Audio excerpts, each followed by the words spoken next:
I think that those girls are resentful of Taylor, and I do think you can say that it was a deliberate move to make sure that her album continued its streak. I think those things are true.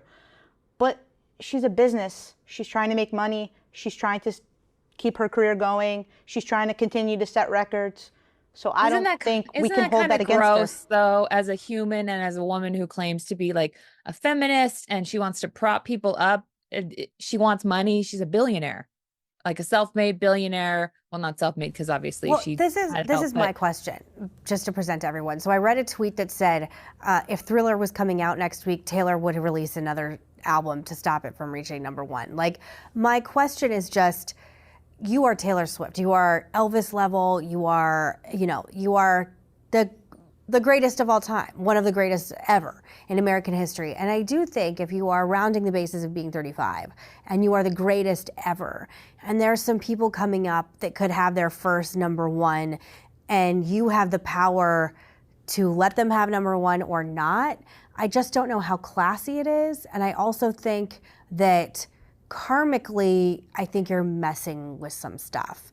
And that, again, I get that this is the Tortured Poets Department is, doing this well and whatever, but I do think that like maybe more focus on music and art instead of like scoring, putting like checks on a scoreboard is interesting. I don't know. I didn't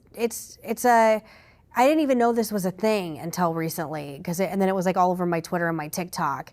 And Charli XCX made a comment at one of her concerts that people interpreted as throwing shade at Taylor Swift. People have also interpreted Billie Eilish throwing shade at Taylor Swift. So I don't know. And people also, there was a video of Olivia Rodrigo and someone was saying blank Taylor Swift, yelling it at her. So do you think it's just that they're all just like jealous haters because she's, like I said, Elvis level, or do you think there's something more? I'm asking Ashley because you're the Swiftie. And you don't have to answer for all of Taylor's sins. You can still be a Swiftie. We're all fallible humans, okay? I think that people will drag me for saying this, but we also have to recognize too that Taylor helped propel Charli XCX's career by having her as an opening act on the Reputation tour. And I think that it's really salty of Charli XCX to, I don't know, there's allegedly beef between them because this isn't the first, the song, she made that comment before she sang a song, and that song is supposedly about Taylor Swift. Okay. So who knows what beef is between them. But I just think, like, why does Taylor Swift have to bring herself down to lift someone else up? What, like, I don't know why she can't. Do you think if she held herself off from releasing more tracks, it would be bringing herself down? I mean, maybe not. So Taylor Swift obviously dropped her new Tortured Poets Department album a month ago. Is that correct? It was in April. In April, okay. And she just dropped a new Tortured Poets Department version as fans are accusing her of blocking Charli XCX from her album reaching #1 in the UK charts. So Charli XCX's new album Brat, which is very good, by the way, I really enjoyed it. It was about to debut at #1 on the UK charts. And Taylor Swift dropped this limited edition of Tortured Poets Department in the UK. So it extended her run as a #1 album in the UK for 6 weeks. The Tortured Poets Department is now the longest running #1 album on the charts in the UK and broke Swift's previous record of 5 weeks for Midnights. People are arguing that this was a deliberate act to sabotage Charli XCX's Brat's debut, especially considering Swift had made a similar move in May after Billie Eilish's new album threatened to interrupt the Tortured Poets Department's #1 streak in the United States. So she did another novelty album for Billie Eilish here in the United States, so she could keep her #1 streak in both countries. What did she do? Okay. Re-release it on vinyl or something weird? She does that. In this particular instance, she released a version that had bonus tracks and that were only available if you bought that album. Bonus tracks? Weren't there like 50 songs on the album? How many more songs could there be? There were. And then she also does this thing where she releases voice recordings of herself writing the song. So what does that mean? I don't understand that. So like her writing process? Yeah, exactly. So like if she wakes up in the middle of the night and records a voice memo of a chorus that's in her head, and then or she'll record a voice memo of an idea she has and send it to her producers, and then so she'll share those on the album. So the behind the scenes kind of vibe. Why wouldn't she just do that on social media? Like put that on her Instagram. Wants to sell albums. And for the record, Charli XCX and Billie Eilish have done the same thing. Release different versions of their albums to sell more copies. Did they do it intentionally in the same way? This is my thinking. If you want to take the seat from Taylor Swift, you have to earn it.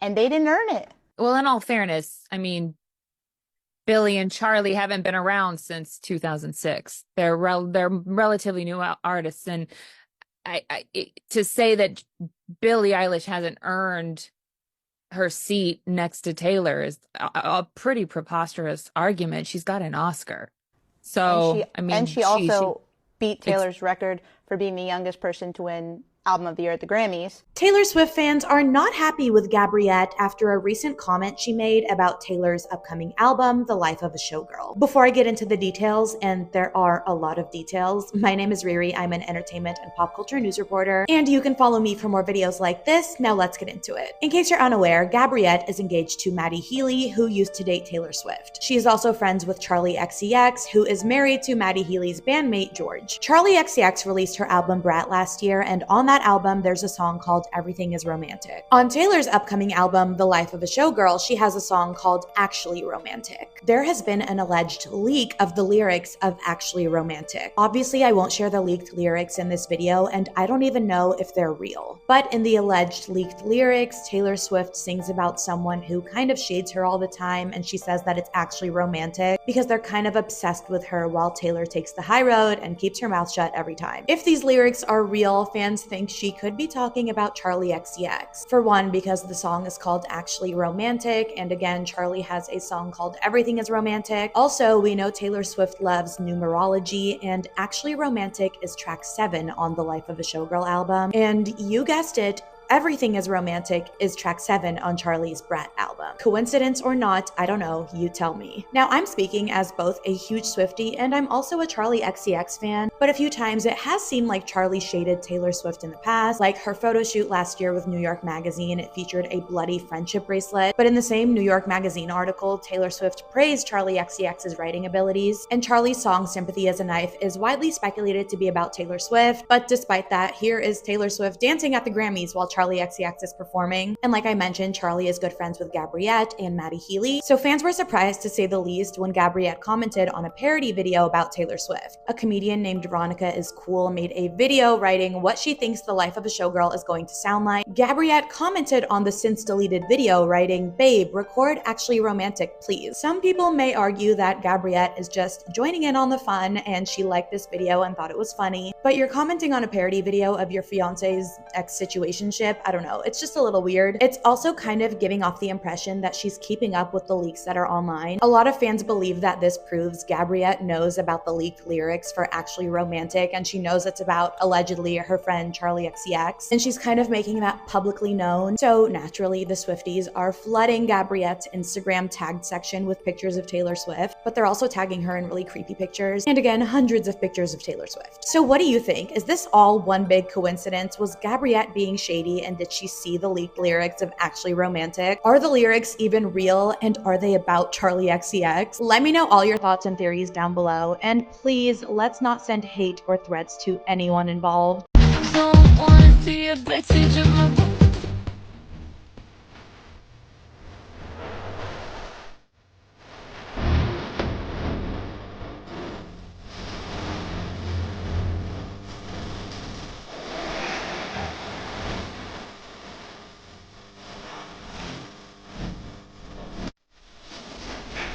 This is the worst example yet of Taylor Swift's stat padding. This is awful.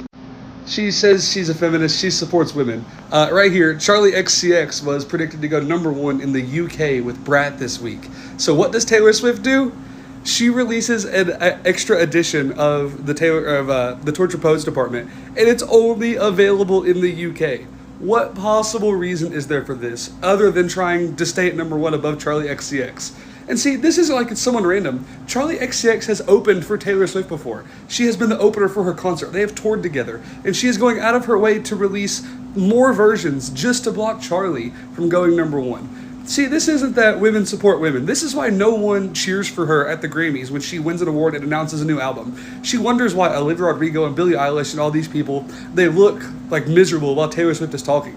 It's because of things like this. Taylor Swift fans cannot act shocked when no other women in the industry like her. There's no surprise that other people aren't supporting her when she's going out of her way just to stop and block other women from succeeding and getting #1. Like, if this was your first week, go all out, girl. Second, third, we are like 2 months out from this album. The Torture Post Department has been #1 for 7 weeks now. What is the actual purpose in being #1 for an 8th week instead of 7?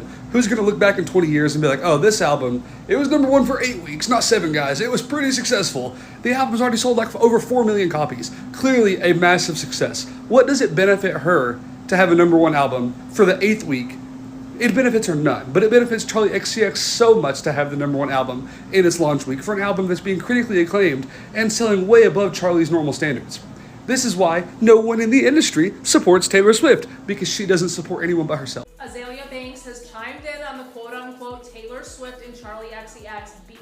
Azalea said that if Charli XCX was a girl's girl, then she'd have respect for Taylor for putting her on stage. But the clear jealousy that she has for Taylor Swift is clearly non-girl code. And then she said something wild about Ice Spice that I can't even share, but she ended it by saying, since you're all girl power, girl bye. Azalea is one of the realest on the internet. Thoughts? As someone who's been a long-term fan, Taylor Swift is really swimming deeply in the murky waters of unethical music practices. Because, hold on to your chairs, this is about the 30th different version of this album that's been released for consumption. Yes, ladies and gentlemen, there are 19 different versions of this album that you can physically buy, which includes multiple different vinyls with different bonus songs on them, on top of an additional 12 different digital versions of this album. It really reminds me of when French Montana released every single song on his album as a single. Now again, unfortunately, as someone who's always loved her music, this to me is really just a gross display of greed and proves once again that no artist does capitalism better than Taylor Swift. And this all begs the question of why? Why are they doing this? Have they really not made enough money off of this album? And the why, unfortunately, seems to be a little more sinister than you might have thought. You see how this says UK only? Well, I wonder if there was another female artist projected to go #1 in UK this weekend. Yes, there was, and it was Charli XCX. Does Taylor's team really see Charli as a threat to Taylor that they have to do this? I don't know, maybe they do, and maybe they should. She's releasing really quality music. Let me know what you think about this, and fall for more. Taylor Swift is yet again being accused of blocking other artists reaching #1. This time for releasing the acoustic version of Fortnite and a Fresh Runner special edition versions of Tortured Poets. Some people are dubbing her as being greedy by releasing multiple versions of the same album or single to stay in the charts. And speaking of charts, the Tortured Poet Department has so far been at #1 on the Billboard 200 for 11 weeks since its release, which hasn't happened since Whitney Houston's The Bodyguard soundtrack in 1992. But she's also been accused of trying to break the record for the longest consecutive run on the top Billboard 200 for female solo artists, which is currently held by Carole King for her album Tapestry. Now, Tay got some heat for supposedly blocking Charli XCX in the UK chart a few weeks ago too. When Charli was releasing Brat, it was tipped to be #1 in the UK chart, but Taylor released multiple new UK exclusive versions of Tortured Poets, which nipped Charli off the top spot. But is Taylor or her team strategically releasing these to manipulate charts, or could it just literally all just be coincidence? I think the worst part about the situation is that literally nobody cares about chart placements except for Taylor Swift, it seems. Like, no one else is putting in this much effort to block artists from getting their rightful #1s except for her. Like, I've really never seen this before. To put out extended versions from the vault, missing, with secret track, like, what the hell? To keep a long-standing #1 that you've had throughout your whole career? It's like, you're already winning. Let other people fucking win. But you want to act like you're some, I don't know, feminist who loves to see other artists shine. Clearly you don't. Like, Brat is obviously #1. It's even more embarrassing because we all see what you're doing. Like, it's so annoying because it's not that big of a deal. You know that you're the top. You had the biggest year of the fucking world last year, and you're still gonna do this. That's ridiculous, and you will be embarrassed at the Grammys. I promise you that you'll be embarrassed at the Grammys, Miss Taylor. I think that Charlie singing Sympathy is a Knife on the Coachella main stage in the last 2 weekends is one of the biggest and most full circle things that has perhaps ever happened in music, and I would really like to talk about it. I don't know if this is like super common knowledge, but Charli XCX actually opened the Reputation Stadium tour for Taylor Swift in the years 2018, 2019. So there's a lot more connection there than I think people typically think about or realize. In the years since the Reputation tour, Charli has done a couple like interviews to kind of talking about how that tour really made her feel like inadequate and like way behind in her career. Not in so many words, but I think that like feeling really comes across in general because her and Taylor are approximately the same age, have been in the industry approximately the same amount of time, but they were like Taylor headlining this gigantic stadium tour and Charli being the first opener, not even the second one. The second one was Camila Cabello. Camila Cabello, bigger than Charli XCX. It was a crazy time. I have always known in my heart that Sympathy is a Knife was about Taylor. I think obviously the most blatant line is don't want to see her backstage at my boyfriend's show. If you don't know, Taylor Swift dated Maddie Healy briefly. Maddie Healy is in the 1975, which is a band that Charli XCX's current fiance is in. So don't want to see her backstage at my boyfriend's show was pretty on the nose. However, the rest of the song is about how she couldn't be her if she tried. That like seeing her, knowing her, watching her is a knife. It hurts because she thinks that should be her. She's like, you're doing so much better than me and I could never do what you're doing. And that is what's so beautiful about the song, right? Because that is such a familiar feeling to everybody. But Taylor has never performed at Coachella. And I don't think could have. I don't think that she has ever been cool enough to be considered to perform at Coachella. Now I think she's too big. At some point, I'm sure they'll get her in there. But right now, as it stands, she's not going to, and she never was able to prior. And Charli is like the epitome of cool. She is the it fucking girl. She is so on it. All of this to say, Charli singing a song about how she could never be Taylor Swift, she could never do what Taylor Swift is doing on a stage that Taylor Swift could never be on, has never been on, doing shit that Taylor could never do. I just think it's cool.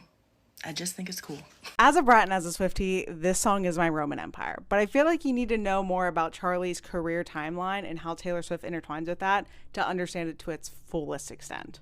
I'm sure everyone's introduction to Charli XCX was I Love It or Boom Clap, pretty commercially successful singles in 2013 and 14. But there was actually a lost album that happened shortly after that. In 2015, Charli meets Sophie and comes out with the Vroom Vroom EP in 2016. Now, this was supposed to be a taste for what would be the lost album that the fans have dubbed XCX World. XCX World was a very experimental pop album that was extremely ahead of its time, and I think the record label kind of knew that. They weren't very excited for this album to come. It didn't do well when she performed it on late night shows, and Vroom Vroom had a really infamous Pitchfork review calling it uncommercial and abrasive. This 4.5 score has actually been rectified as of recent, and now it's like 8 point something. I really don't think it mattered if it was leaked or not. The record label did not like this album, and I think it caused Charli to really question what she should follow. Should she follow the commercial success and try to have another single like I Love It or Boom Clap? Or should she continue down the path with Sophie and create art that she actually wants to be making? While she's trying to answer that question, she comes out with the albums Number One Angel and Pop 2. This was around the time that the Boy single was really popular. And this is when I really discovered Charli. I was so excited because she was opening for Halsey in 2017 and Taylor Swift in 2018. And I was like, yes, I'm going to be able to hear all of my favorite songs live. That really wasn't the case. This is actual Snapchat footage of me seeing Charli open up for Taylor. Tag yourself, I'm the girl covering up her ears. And it was really all of her pop songs like Boom Clap, After the After Party. I just wanted to hear Lip Gloss live, okay? I feel like it's basic knowledge that if an artist is opening up for another artist, it's because their management wants them to gain the viewership and the audience of that main act. Which is so weird to me. Like Charli XCX in like the Pop 2 era wanting Taylor Swift fans? Keep all of this in mind because we are fast forwarding to 2022 when Charli comes out with her 5th and final album for her record deal called Crash. I'm not sure if everyone got Crash, but I feel like I got Crash. Like it was supposed to be a mega pop album. A lot of the branding to come out of it. She has this like big 80s hair. Like it was supposed to be a very mainstream album, kind of as a fuck you to her label. Being like, you know what, if you want me to make a mainstream album, I will, and I'm gonna do great at it. But as we all kind of know, nothing really came mega out of it. There was no, Sabrina Carpenter Espresso single to come out of the Crash era. And I highly recommend checking out this Zane Lowe Apple Music interview from the era. She talks about, I think, Lady Gaga, saying how Lady Gaga had very initial commercial success, and that commercial success allowed her later on in her career to be more experimental. With her, what was it, like a country album or like her jazz album with Tony Bennett. In this interview, I feel like you can feel Charli questioning her career choices. But even in a more recent interview for the Brat era at the Las Culturistas podcast radio show, she brings up Olivia Rodrigo's debut album being like, wow, she did so great with Sour. Like, I wish I would have done X, Y, and Z. I mean, she speaks a lot more confidently and okay about her career in this interview, but I thought it was a very interesting parallel that in both interviews, she brings up another artist's debut album in a way that's like, man, I wish I would have done that and maybe my career timeline would have been different. While that's definitely a theme of Brat, that natural womanhood experience of comparing yourself, whether you mean to or not, is definitely shown within the album. I think Charli is a lot more confident of where she's ended up. It's very much a trust the process, your time will come kind of situation. But I'm just so glad that her lyrics are so not metaphorical and very literal, because I've always had that question inside of me, especially knowing that Charli is engaged to the 1975 drummer and Taylor having her whole Maddie situationship. I always kind of knew in the back of my head that they've crossed paths at some point since the 2018 Reputation tour. And I kind of always wondered, what was their interaction like? Like, was it good? Were we going to see Charli XCX in the celeb tent at an Eras Tour show? I think this song answers it. I don't think that's happening. So I did Cardi B's makeup back in 2013. Now I've told this story many times, but we're gonna tell it again for the sake of marketing music. And since the music industry loves to put on fake artists and they love to use dishonest tactics to market their music, well, guess what? We can use whatever tactics we want as well, us independent artists. So a friend of mine asked me to come out and do her makeup on a shoot. Now this was like a ratchet model video shoot. This is the first time I was ever around this kind of vibration. So I'm on the shoot and they asked me to do this other girl's makeup and they asked me to give her half off. That girl was Cardi BB. She was Cardi BB at the time. She was no artist. I was doing her makeup and she was complaining to me that men didn't respect her because of what she did.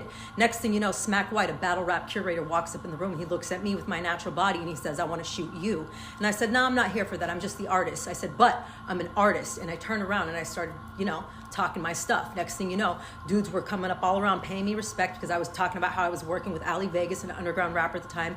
Ali Vegas also said no to the industry. He refused to do any of the rituals. Tommy Mottola signed him. Tommy Mottola had him under his wing for a while, but then he did not give in to the rituals. So anyway, she picks up on how to gain respect from men. So she goes off and starts to get people to write her records. And, the girl can barely formulate a proper sentence, let alone write an entire record. So now we have her stripper persona to sell music. And actually, this is what the music industry loves. This is what Hollywood loves. They love to sell sex to children. You know why? Because by the time a child is 18, when you hypersexualize youth, this was actually what Hitler said. When you hypersexualize youth, by the time they're 18, they will be subordinate citizens who do not have the ability to stand up for civil rights and individual liberties. So this is actually the best way to control a population and create docile citizens that you can control. And the truth is, wherever strip clubs are, prostitution is near. And wherever prostitution is, child trafficking is near. Let's not forget the whole Balenciaga scandal. We still have Cardi B and many other celebrities donning Balenciaga like nothing ever happened. We all saw that they came out with the child BDSM stuff. That was no accident. So since people want to come for my bars, we're going to go ahead and compare bars here. So in the song I Like It, which you guys already know the story about that, whoever wrote it for her says, "Oh, I need them dollars. Beat it up for piñatas. Tell the driver close the curtains. Bad B make him nervous." That's prostitution. And then we have that other really, a big bar. "I like those Balenciagas, the ones that look like socks." Oh, bars, compared to, "You could have the fame, I got my good name. Can't pen up your diss track and now you gon' be shamed. Yeah, your bars be lame, it's the reason I came. You ain't trap Selena, but you whack Selena. Welcome back, Selena, I'm the real Latina." Okay, so all of you who listen to trash rap music out there you go. I'm gonna go first, since TikTok is gonna be banned and I feel like we're all on our deathbed confessing our deepest secrets. I can't stand Taylor Swift. She is the cringiest person I've ever laid eyes on. She reminds me of a teenager who just discovered her clit. I mean, I just don't get it. This message is for Taylor Swift, and I know you don't get on social media, as you say, but I know your boy toy Travis does, and I also know so does your team. In what world do you live in that you think it is appropriate to continually keep releasing album after album after album? Okay, release one. You are so out of touch with reality at this point, and I'm a Swiftie, and I'm just disgusted. It's exhausting. Enough. It's such a money grab that it's so disgusting. You have so much money that you don't know what to do with it. Stop releasing 10 different versions of the same fucking album, okay? It's annoying. No one cares. And instead of doing that, why don't you find a team that would be actually good at rebranding your merchandise? Because your Eras Tour merchandise fucking sucked. I'm going to say it. I don't care. It fucking sucked. It was a ripoff. It wasn't even worth the money. You had so many opportunities to make it amazing and you didn't. You fucking sucked at it. So find someone other than your fucking buddies or your friends to design your merch, because there are so many good artists out there that could make your shit so cool, and it's not. It's fucking lame. And so are fucking 10 million different copies of the same album. It's so, like, I don't even know, it's tone deaf. Like, you obviously have no concept of what is going on with money with normal people, because if you did, you would stop doing this, because it's actually kind of embarrassing. You don't need the money. You have plenty of money, and you're literally like just draining your fans. And before you come and say, you don't need to buy every single version. No shit. That's not the point. That's literally just not the fucking point. And I'm just over her. Honestly, as a Swiftie, I might just be like a former Swiftie at this point, because her antics, they're just getting old. Everyone hates Taylor Swift again, and as someone who's been a Swiftie for almost 20 years and is also an activist who cares deeply about the events of our current world and has borne witness to the atrocities that are happening every single day, I have opinions. Let's talk about it. First of all, absolutely yes. On a purely personal level, I wish she was doing more. I wish she was doing a lot more. When the Miss Americana documentary came out and the song Only the Young in the music video for You Need to Calm Down, it seemed like the start of her using her voice to speak out about important issues. I also know that girly is Miss Capitalism to a T, and she is a very intelligent businesswoman when it comes to her marketing tactics. That said, I genuinely do not believe that her not speaking out has anything to do with potentially losing fans or profits. If that was the case, she never would have said anything in the first place. In reality, as a musician, as an artist, your number one duty is to your fans. It is your job to make sure that the people who are spending time and money to come support you are able to get home safe at night. And after the terrorist threat in Vienna, and 10 little girls getting stabbed at a Taylor Swift dance party in London, related with the young girl who died in Brazil. No matter what you say about Taylor Swift, one thing that anyone can see is that she does care about the fans. And after seeing things like what happened at the Ariana Grande concert in Manchester years ago, and knowing that Trump has already tried to make her public enemy number one on multiple occasions, she is genuinely one of the easiest people in the world to start a mass hate train on. For whatever reason, our society loves to villainize her. She's talked extensively about how she travels with clotting gauze and an emergency kit anywhere she goes, just in case something was to happen. And I'm not one of those Swifties who's delusional and thinks she's perfect, but where the fuck is this energy for quite literally anybody else? I get it, she's a billionaire, but over half of that is from the worth of her masters. She also donates, like, a lot. Where her mouth doesn't talk, her money does. And that's just what we're aware of because a lot of her donations are anonymous. Every single person who worked on her tour got a $50,000 bonus, even all the truck drivers. And if people want to buy 8 variations of the same vinyl, it's their money. And she's also not the only artist that does that. It's not her fault that she's so successful. Not to mention the absolutely bonkers narrative that she and Travis are this MAGA couple, and it's all a PR relationship. Travis was the spokesperson for Pfizer. He was one of the few NFL players that knelt with Colin Kaepernick. This picture that people are trying to create simply doesn't fit. At the end of the day, all this energy spent hating on Taylor is just yet another distraction, keeping the man in power. I have a lot more I can say about this whole situation, but I'm gonna get a lot of hate for this, but I don't understand how people like Taylor Swift. Like, I like some of her old songs when she was like more poppy. I don't understand like what the hype about her is. I just don't get it. Her fans are like a cult. Her music just isn't, it's just boring. And it's all the same shit. It just doesn't scratch my brain the way that like house music does. The spotlight wasn't on Travis and Taylor during the Love Island reunion, so they just had to put the spotlight on them, and now they're engaged, and now everyone's talking about them. I'm sorry, but I am the biggest Taylor Swift hater you will ever come across. If you follow me, you know.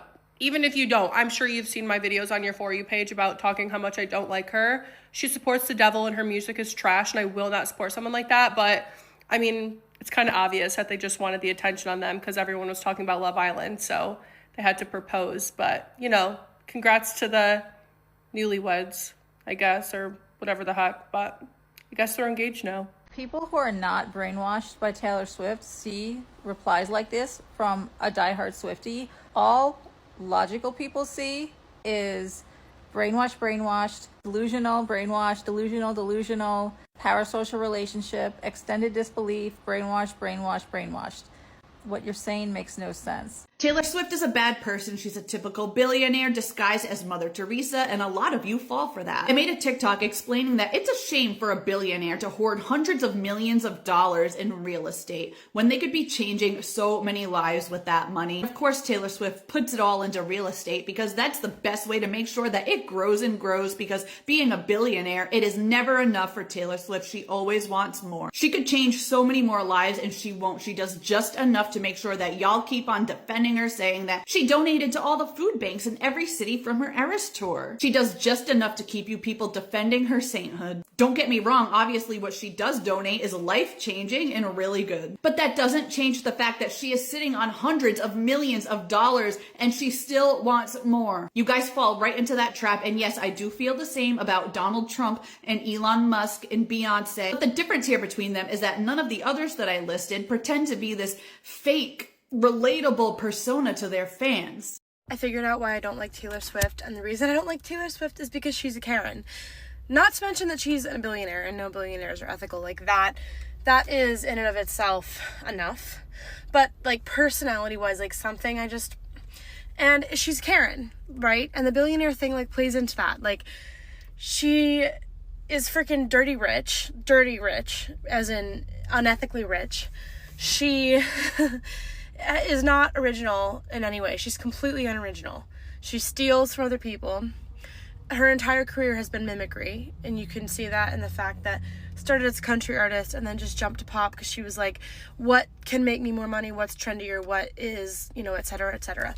She doesn't make art. It's not art, it's whining. She's whining. In every single one of her songs, she is whining. And it's ironic because sometimes she's literally like, I am the problem. And I'm like, yes, Taylor Swift, you are the problem. It's you, okay? That is maybe the one thing that you got right. She's just whiny. Like, she's not a positive force. Like, what has she done that's good? And I feel like she's not even that popular. It's just that she is very popular with the people that she's popular with, if that makes any sense. The people that do like her are very vocal about it, and you see them because they make themselves known. Like, the Swifties are very vocal, but the people that don't like her, I think there's way more people that don't like her than people that do, honestly. So, yeah, I don't know. I think she gives me Karen vibes. She's Karen. She's kind of like past her time, but it's like trying not to be past her time. Even the topics of her songs, I mean, like, tortured poets, like, you're not a tortured poet, honey, you're a wannabe. She's a wannabe. Like, you've never been tortured. You don't understand what it means to be tortured, sweetie. So yeah, she's a wannabe Karen. That's my take. Saying Taylor Swift is a billionaire and doesn't need your money for her new album. She really was the quote-unquote good person the Swifties swear she is. She would donate all proceeds, or she would just give it to us for free. You guys don't know that Taylor, on her website, her merch, she really milks her fans in the merch. She'll release a CD or a picture, and then she'll release like 10 versions of it. Some of the really disturbed fans will feel they have to buy all of them, or she'll release one picture and then she'll release a series of like 5 more. So when you put it together, it makes a new picture. Taylor is quite greedy with her fans. And during the Eras tour, fans would say it's always the capitalist era because of how much stuff she sold to them and of how little value it often was. And that does not bother them. So if they can resolve that and still feel she cares about them, I don't think her releasing a frivolous album at this period in time is really going to affect them. Why is Taylor Swift one of the most hated celebrities? Number 1, Swift fatigue. Nowadays, you cannot turn on any TV or go on any social media page without hearing about Taylor Swift. She has infiltrated not only American sports, but now she's also infiltrated politics, which leads me to my next point. She is not quiet politically. Taylor has taken a very firm stance against Donald Trump and is liberal in her views, and this definitely alienates a large portion of her followers. This list would not be complete without mentioning her carbon footprint. You cannot say the name Taylor Swift without hearing someone make a mention of her private jet and how just in 2023 alone, she flew this jet nearly 200,000 miles. She even has a stalker on Twitter that tracks all of her private jet's flights. One of the biggest complaints about Taylor Swift is that she makes her music all about boys, all about relationships, and all about breakups. And although when other musicians that are male make songs about hooking up with women or saying degrading things about women, that's completely brushed aside. In my opinion, women should be allowed to sing about whatever the hell they want to sing about. Haters also love to point out the fact that Taylor Swift songs all sound the same. And to these people, I have to ask, have you listened to anything other than Shake It Off? Taylor Swift's music has transcended so many genres, and if you even give a listen to Folklore or Evermore, you'll see how versatile she is as an artist. The number one reason why people hate Taylor is because people love to hate in numbers. It's all about mob mentality. It is now becoming the cool thing to hate Taylor Swift, and as her popularity and outspoken fans rise, so will those that try to disagree just for the sake of disagreeing and being cool. Personally, I'm a huge fan of Taylor, and I never understood the hate, but what are your opinions? I'm so happy to find out there's so many people who hate Taylor Swift as much as I do. My entire life, I've been surrounded by people who either like love her or just like don't have an opinion on her. But like I have an opinion. It's very strong and it's very negative. And TikTok has enlightened me. I feel like I finally found my community. Like fuck being black, fuck being gay, fuck being neurodivergent. I'm a Taylor Swift hater till the day that I die, and I'm so happy that I found you all. Who's the most annoying celebrity? Taylor Swift. I just can't stand her. Why? She's just so She just makes songs that sure you do sad. So sad. All sad songs. Everything's just so sad. Maybe she's just unlucky, like. I'm so glad people are finally realizing how much of a terrible human being that Taylor Swift is. Because I've been waiting for this date for forever now. Whenever forever started, that's when I started hating the bitch. Fuck her. I don't even want to talk about her carbon footprint or her being a quote-unquote white feminist or whatever. Her taking a 13-minute flight to something that's 27 miles. I really just want to talk about the fact that her music is so fucking corny and easy to make. Here's the Taylor Swift formula if you don't know. Taylor Swift will date a man for a certain amount of time, break up with him, and then make a song about him as if he did something wrong. And all of her fans will eat it up as if she is the Picasso of music. They said that she is Michael Jackson level famous. You don't look like The Weeknd to me. Michael Jackson will moonwalk circles around that no rhythm, no talent having bitch. I'm not gonna lie, I want her boyfriend to win the Super Bowl. Just so he can propose, and then about 6 months later, they end up breaking up and she makes a song about him. Then people will realize how trash he actually really is. There's a video going around on this app of a girl who looked up what Taylor Swift's net worth was and then made a video of telling people that we don't understand that she's not a billionaire like the other billionaires. And that kills me because this girl got on the internet and she said, I Googled Taylor Swift's net worth. I learned that her billionaire status is based in stocks, investments, assets, cash, whatever, okay? And then I came to the internet to tell you all that you don't understand what being a billionaire is because I just looked it up, so now I know. Sister, did you really just come on here and make a video telling everybody that most of us were operating not understanding what it means to be a billionaire? Do you actually think that the majority of people on this app were talking about a billionaire status thinking it just meant billions of dollars in cash? We have got to... This is crazy. I cannot believe somebody got on the internet and said, I looked up and received new information. And I'm here to tell all you idiots that you're wrong because I learned a thing that I didn't know. So you didn't know it either. It turns out that Taylor Swift fatigue is real. And it has been a long time coming. Because if you thought the first part of this video was bad, wait till you see the rest. People are speaking out all over the internet and they are done with Taylor Swift. Taylor Swift is being accused of purposely releasing her special deluxe editions just while Billie is releasing her album to take the #1 spot. And yes, I said accused. Once again, this is not a fact. This is just what people are saying, but it's being heavily applied, especially by Billie fans, that this is what Taylor did. It also doesn't help that Billie's own manager has been liking and unliking a lot of like hateful Taylor tweets. He liked this one. This one basically says Taylor Swift breaking her neck, doing everything to prevent other artists from shining. Of course, it has her going up against Katy Perry, her against SZA, and now her against Billie. Taylor Swift kind of always releases a lot of special editions, things like that, like throughout her career. I don't know if she's doing this on purpose. Would I be surprised if she is? No, I wouldn't. Now, back in, I believe it was April, Billie Eilish did an interview where she was basically kind of throwing shade. A lot of people thought that she was throwing shade at Taylor. She was talking about how wasteful it is to continuously make like all the different packaging, different vinyls, you know, just for like sales and stuff. And she was talking about how frustrated she was. Even though her herself has also done the same thing, so it kind of made her look like a hypocrite. But anyway, everyone assumed that she was talking about Taylor. And then jump to not too long ago, she also said this: doing a 3-hour show, that's literally psychotic. Nobody wants that. You guys don't want that. I don't want that. I don't even want that as a fan. Even my favorite artists, I'm not trying to hear them for 3 hours. That's far too long. That's literally psychotic. The only artists right now that are kind of having 3-hour shows are Taylor and Beyonce. I don't think she's throwing shade at Beyonce.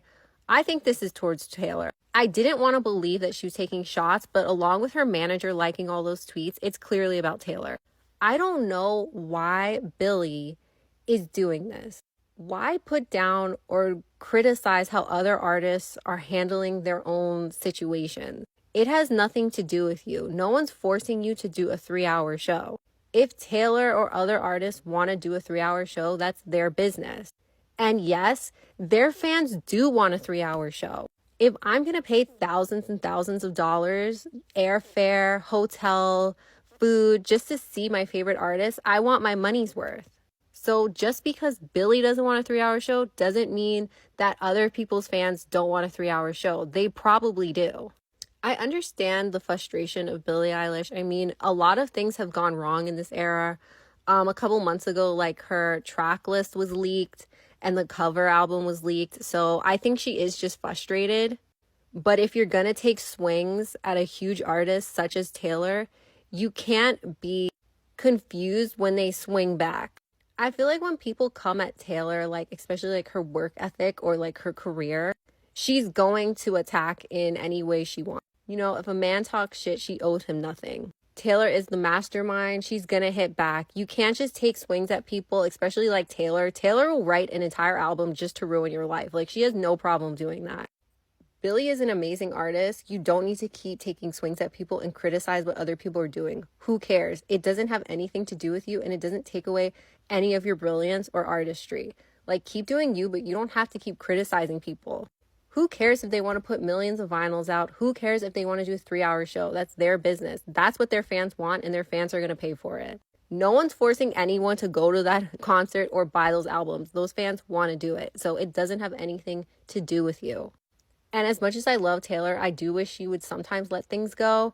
But the whole thing with Billy's manager, like, no, like, calm the hell down. I want to ask every half-brain, half-an-ass that still supports Taylor Swift or thinks that Taylor Swift is a good person, that how is it female empowerment? How is it empowering women to literally sideline an artist that's probably at the peak of their career, Charlie XCX, trending, going to be #1 in the UK, and Taylor Swift has to re-release the same motherfucking boring-ass album because she knows that her zombie followers will literally be attracted to her boring-ass re-releases, the same thing over and over again, like zombies to rotting flesh. She knows that. She's preying on the fact that you guys will literally eat up every single thing that she puts out, and it's mediocre at best. Like, I used to be a low-key supporter, would never say that I was a Swiftie. It's like, oh, I like some of her music. I think some of her music is really resonates with a lot of people. But at this point, it's literally just bullying. It's bullying and to prove, like, what? You're a better capitalist? You're better at monetizing your art? It's like Charlie XCX is like actually trying to do something different and trying to resonate with a whole demographic of people that are marginalized, that are ostracized, that are whatever. And it's Taylor Swift will be the first example to never isolate the conservatives in her fan base. She'll never isolate the nastiest individuals in society because to her, they're just dollar signs. They're more dollar signs, they're more streams, they're more listens, they're more views, they're more consumers. And that's all Taylor Swift will ever be at this point. She is a money-making machine. She only cares about her image. She only cares about dollar signs. And she'll literally give you half-baked, lukewarm leftovers, and you will eat it out of the palm of your hands. Midnight, midnight, midnight, midnight, midnight. No one is saying it, so I'm going to say it. I would love Taylor Swift a million times more if she let go of this fake all-American girl persona and showed us this ruthless, heartless, money-hungry woman that she truly is. This all started because Charli XCX has been projected to be #1 in the UK for weeks. Now, Taylor Swift is trying to beat records in the UK by having a #1 album for the longest amount of weeks in the UK. She's trying to beat the Beatles. So what does she do? The day that Charli XCX drops her album, she re-releases the 37th version of her Hot Dog Water Dead Tortured Poets, whatever she's calling it, so that Charli can't chart, which led me down this rabbit hole. Allegedly, Taylor released Reputation on the 10th anniversary of Donda West's death. If you don't know who that is, it's Kanye's mom. This little scene in her Look What You Made Me Do music video is allegedly inspired by the Kim Kardashian diamond heist, where she was bound, gagged, and held at gunpoint and had over $10 million worth of jewelry stolen from her. And then this is my favorite. Back in the day, Taylor had taken all of her music off of all of the streaming platforms so she could have an exclusive deal with Apple Music. Katy Perry decides to drop her album one day, and guess what? Taylor decides, let's put all my music back on Spotify so that we can have the headlines in an uproar. Because really, who's going to be paying attention to anything if Taylor Swift decides to make a move that big? Taylor, I just want you to embrace it, baby, because you're not fooling anyone. Remember when Taylor Swift was getting made fun of by everyone in her hometown for a number of reasons. This right here, because hi, I grew up in Hendersonville, Tennessee. So facts, I actually had friends who went to Hendersonville High School, and I remember very distinctly them just being like, oh my God, who does this girl think she is? Because everyone in Hendersonville's family's in the music industry, and so they kind of just don't care. Or when people are like, oh my God, I'm gonna make it, they're like, get in line. Not saying that's what Taylor Swift said, I'm just saying that's what we hear a lot in Nashville, right? Because we live there. But I will say the best moment of my life is when I got in one of those Hendersonville High School friends' car, and he had his like iPod plugged into the aux, and Debut started playing, and I was like, time out. You cannot talk any more shit because you have her album on your iPod. I don't want to hear it. But yes, Hendersonville was not super receptive to Taylor at first, but she's amazing, and I loved her from the beginning, so here we are. I didn't go. Clara Bow spent a lot of time with the USC football team and even dated the best player on the team, just like someone we know. In 1927, the USC Trojan football team was the best team in the league. The Trojan team, whose colors are actually pretty similar to Kansas City Chiefs. Everyone was talking about them, so Clara Bow, who knew nothing about football at the time, asked her PR manager to take her to a game and introduce her to the team. On October 29th, 1927, Clara Bow went to the football game where the Trojans won 13-0 because of course they did. Clara Bow was enamored with the quarterback. His name is Morley Drury. He was like the most popular football player in college football, and he was number 2. After the game that night, she called his frat house, asked him out on a date, and they went on a double date that night. Cue Travis Kelce bringing a friendship bracelet to the Eras Tour and then loudly saying he wants to date Taylor Swift on his podcast.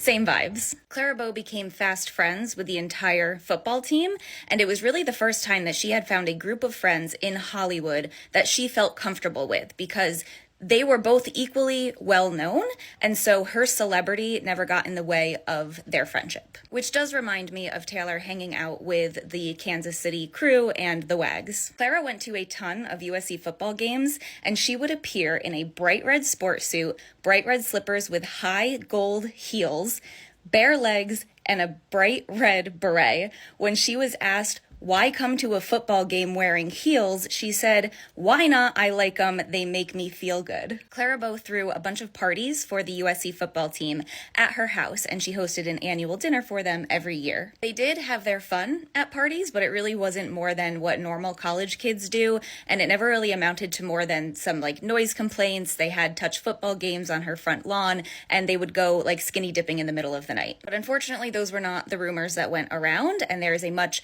darker side to this story that I will make a follow-up video about. Into that relationship, into that other person, into that other person's friend group, and just become whatever they're around, which is a huge sign of narcissism, by the way. Narcissists mirror in order to attach to people. They just mimic whatever's around them so that they can have control of that, be a part of that, get the social credit from it. We need to stop doing this. We need to stop calling everybody narcissists, especially when we have no mental health background. This is not to defend Taylor, because there are shitty things that she has done, that she continues to do, and there's no ethical way to become a billionaire. As a fan of her since the days she was opening for Rascal Flatts, I wish she was going about things differently.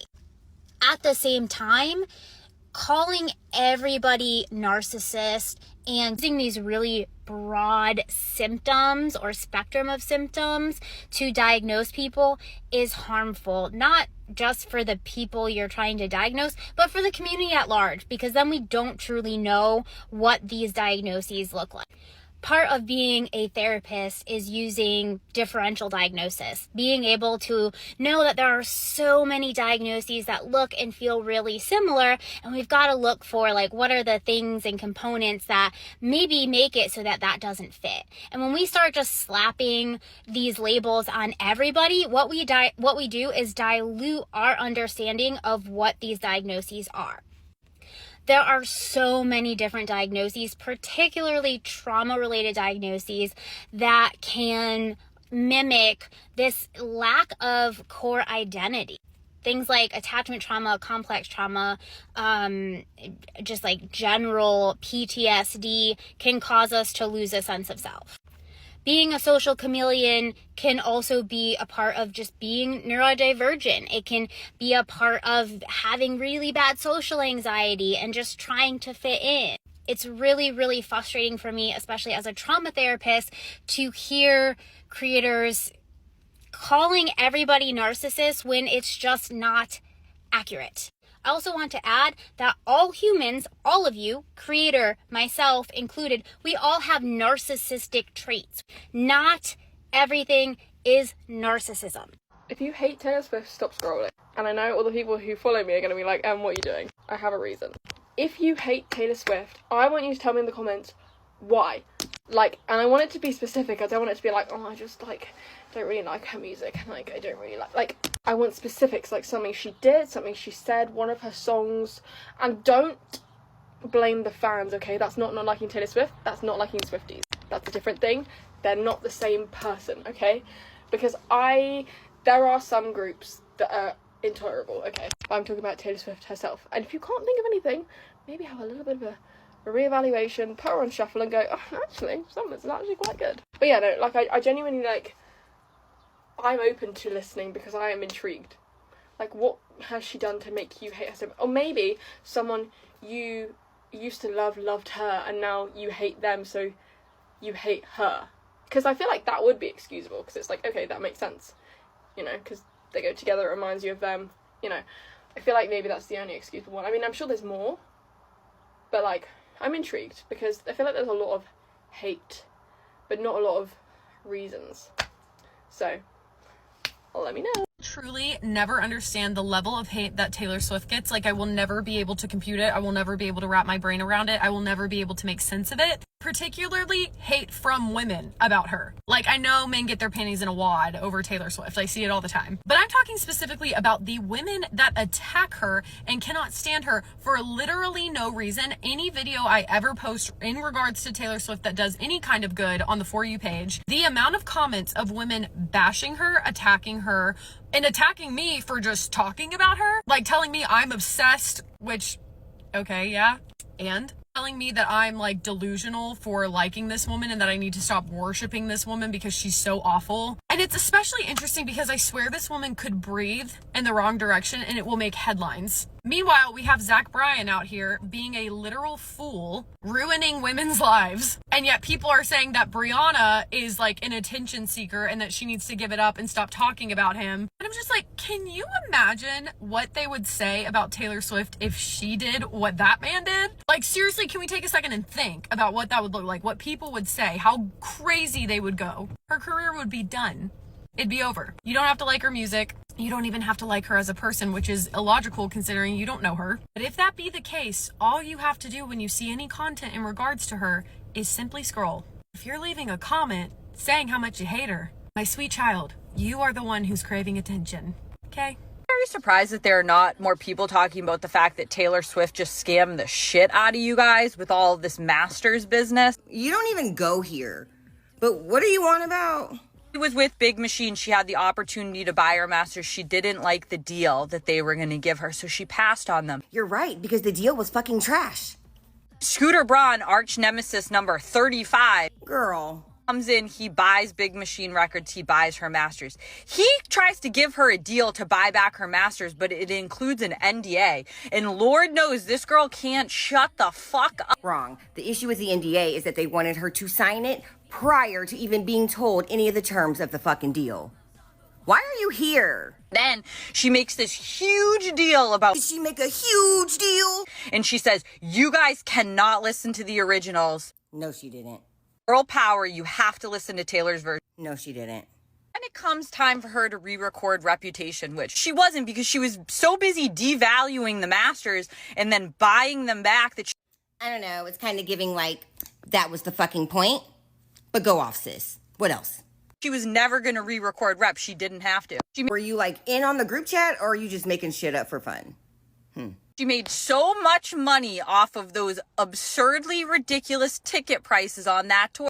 All right, let me stop you right there because first of all, Taylor actually priced her tickets quite fairly for her tour. It's the resellers in this country that allow those resellers to allow them to resell their tickets for 1 to 10 times over its original value, of which Taylor receives none of those profits. But go off.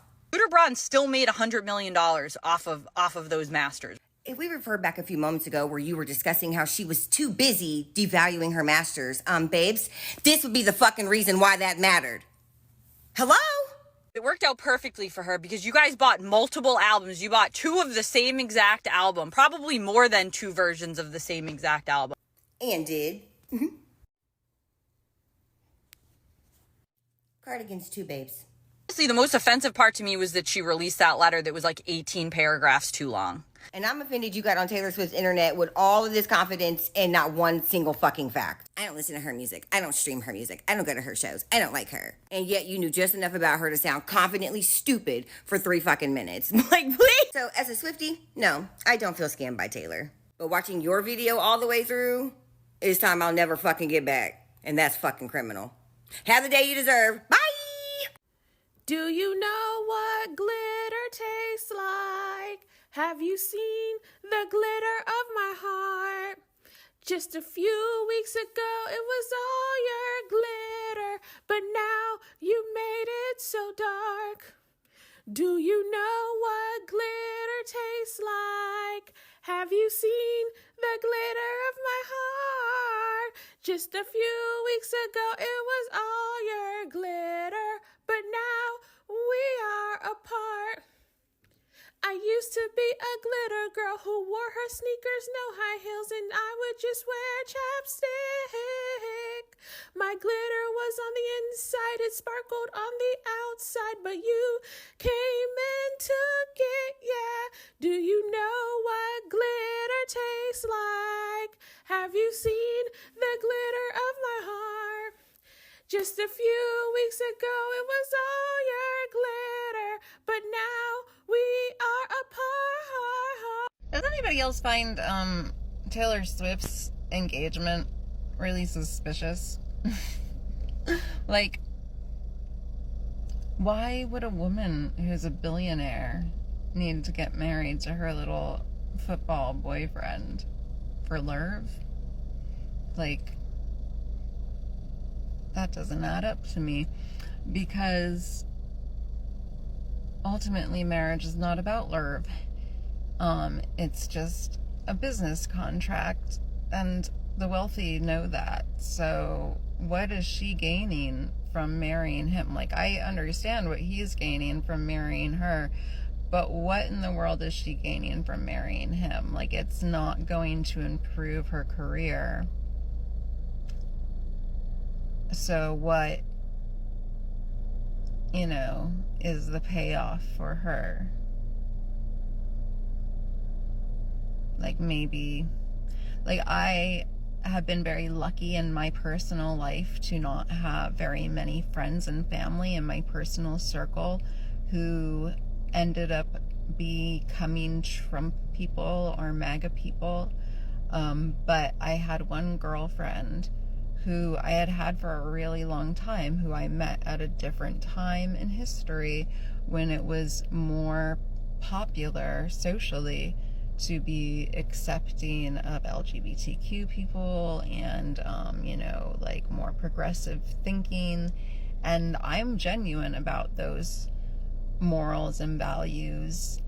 And apparently, like, she wasn't, right? And once the tide started to turn, she didn't go like full MAGA, but certainly, like, she didn't keep her morals, and ultimately she ended up like really doing damage to my life. And I feel like that seems to be the way. So that was my only real personal experience with somebody who just, like, I was like, oh wow, they never even had the morals and values that I thought they did. It was all just like an act because that was what was socially popular in the moment. But yeah, so there are some people who don't really have any particular moral compass of their own. They'll just do whatever's socially popular in the moment because that is what benefits them the most. And being a soft-core trad wife is better socially in this moment than being a childless cat lady. I know the Swifties will probably come after me for that, but I don't think it's the right choice for her in the long run. I don't think marriage is ever the right choice for any woman in the long run. As I've said before, and I'll say again, it was a system created to trade women as property, and there's no reason for women to continue to voluntarily get involved in a system that objectifies them and devalues their labor as a system. But with that said, when a very wealthy woman, when a woman who is a billionaire enters into a business contract, she doesn't do so without thinking about the financial benefits of that business contract. So, are they just like more nebulous, like the zeitgeist of the moment, and her wanting to fit into the zeitgeist of the moment to maintain a fan base? Or is it more insidious than that? Because, like, I've never been much for conspiracy theories. I always kind of thought they were silly. But so many things that are just, like, unjust and conspiratorial on their face happen out in the open right in front of our faces. That's what the conspiracy theories are really all about, is getting you to be like, that would never happen. So the things that are happening right in front of you, you don't even pay attention to. So You know, if it's something more nebulous, like this is the zeitgeist of the moment, and a married woman is going to do better in this current culture than a single woman, you know, that's a little less insidious. And the more insidious version is that, you know, she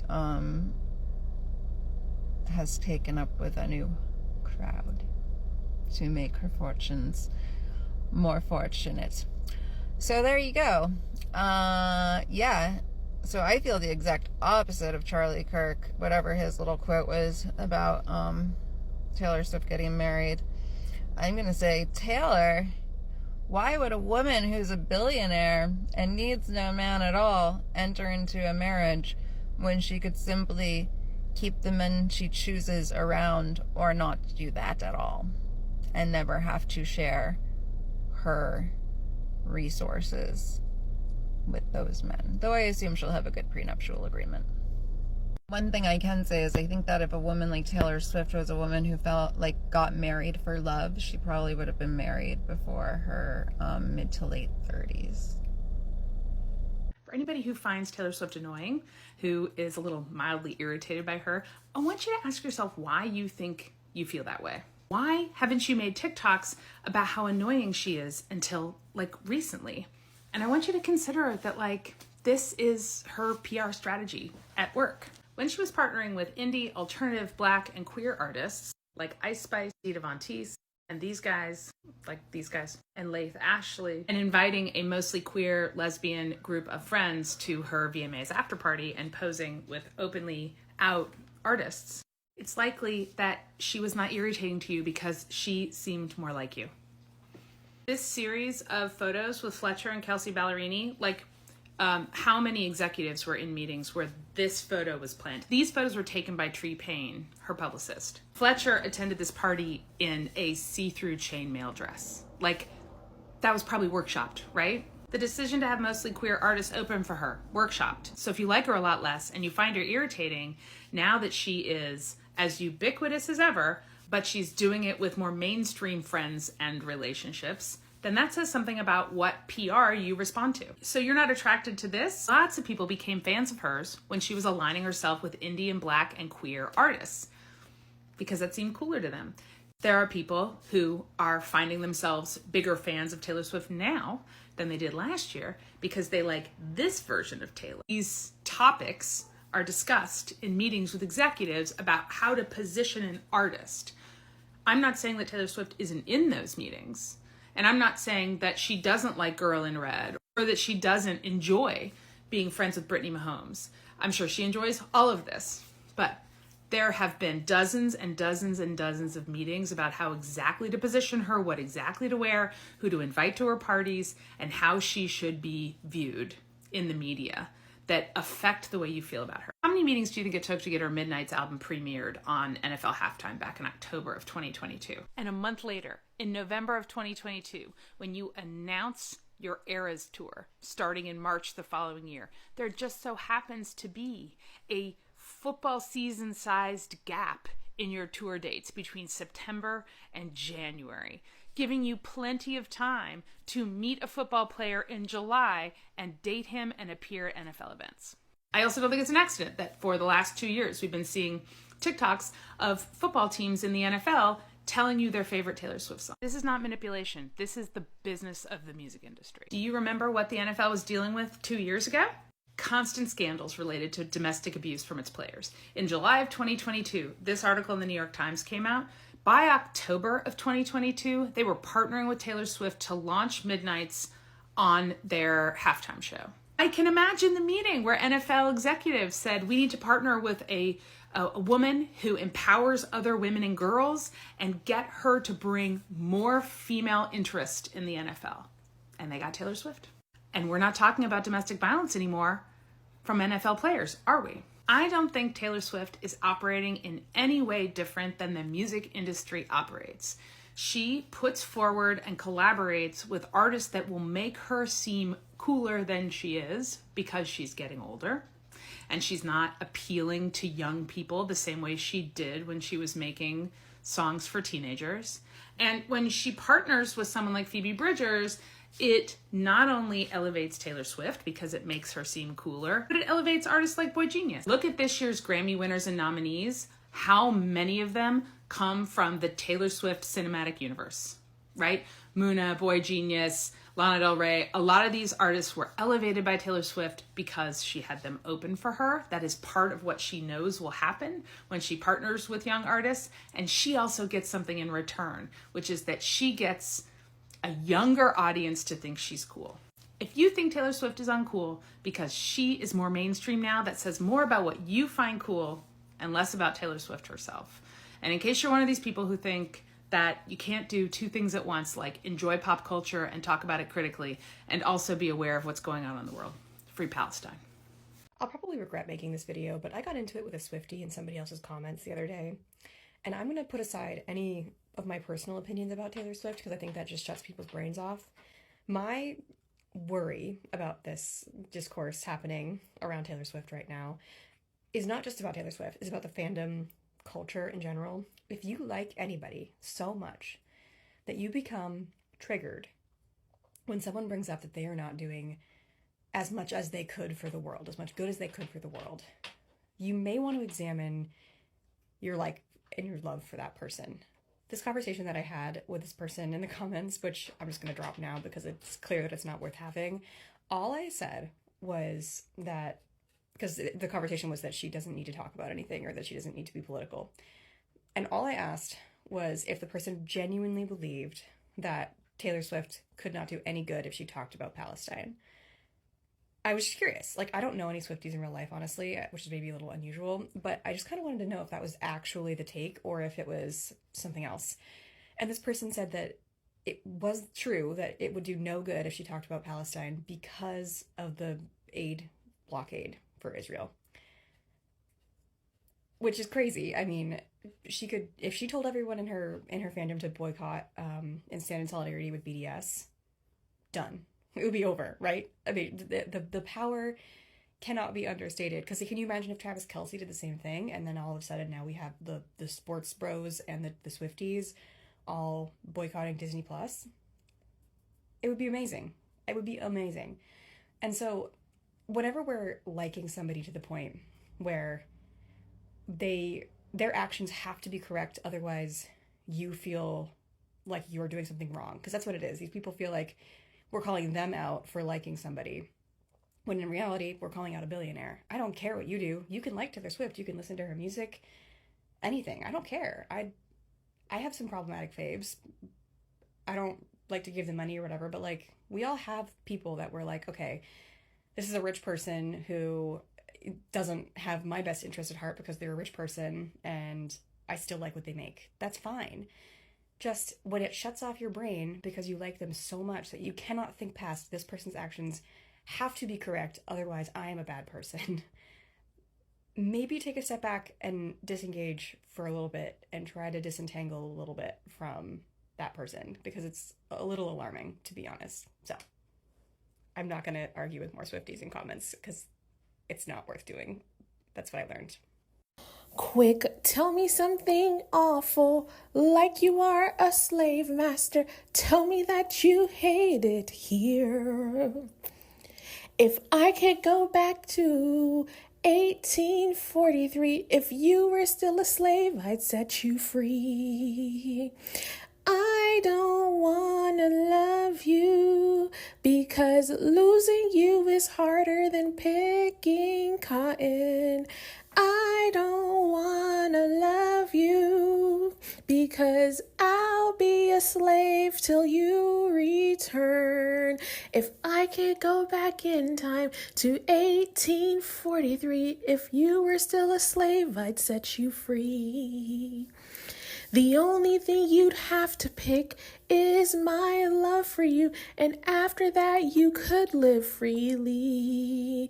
I'd give you 40 acres and a mule. I'd pick you like you were cotton hater here. Taylor Swift announced her 12th studio album, The Life of a Showgirl, and like any true Day One Swiftie, I was super excited. And I saw this cover and I was like, okay, you look good. And then I started hearing people talk about allusions to Ophelia from Hamlet, particularly that this album cover is meant to be an allusion to that pre-Raphaelite painting of Ophelia floating down the river after she, you know what. And I was so confused.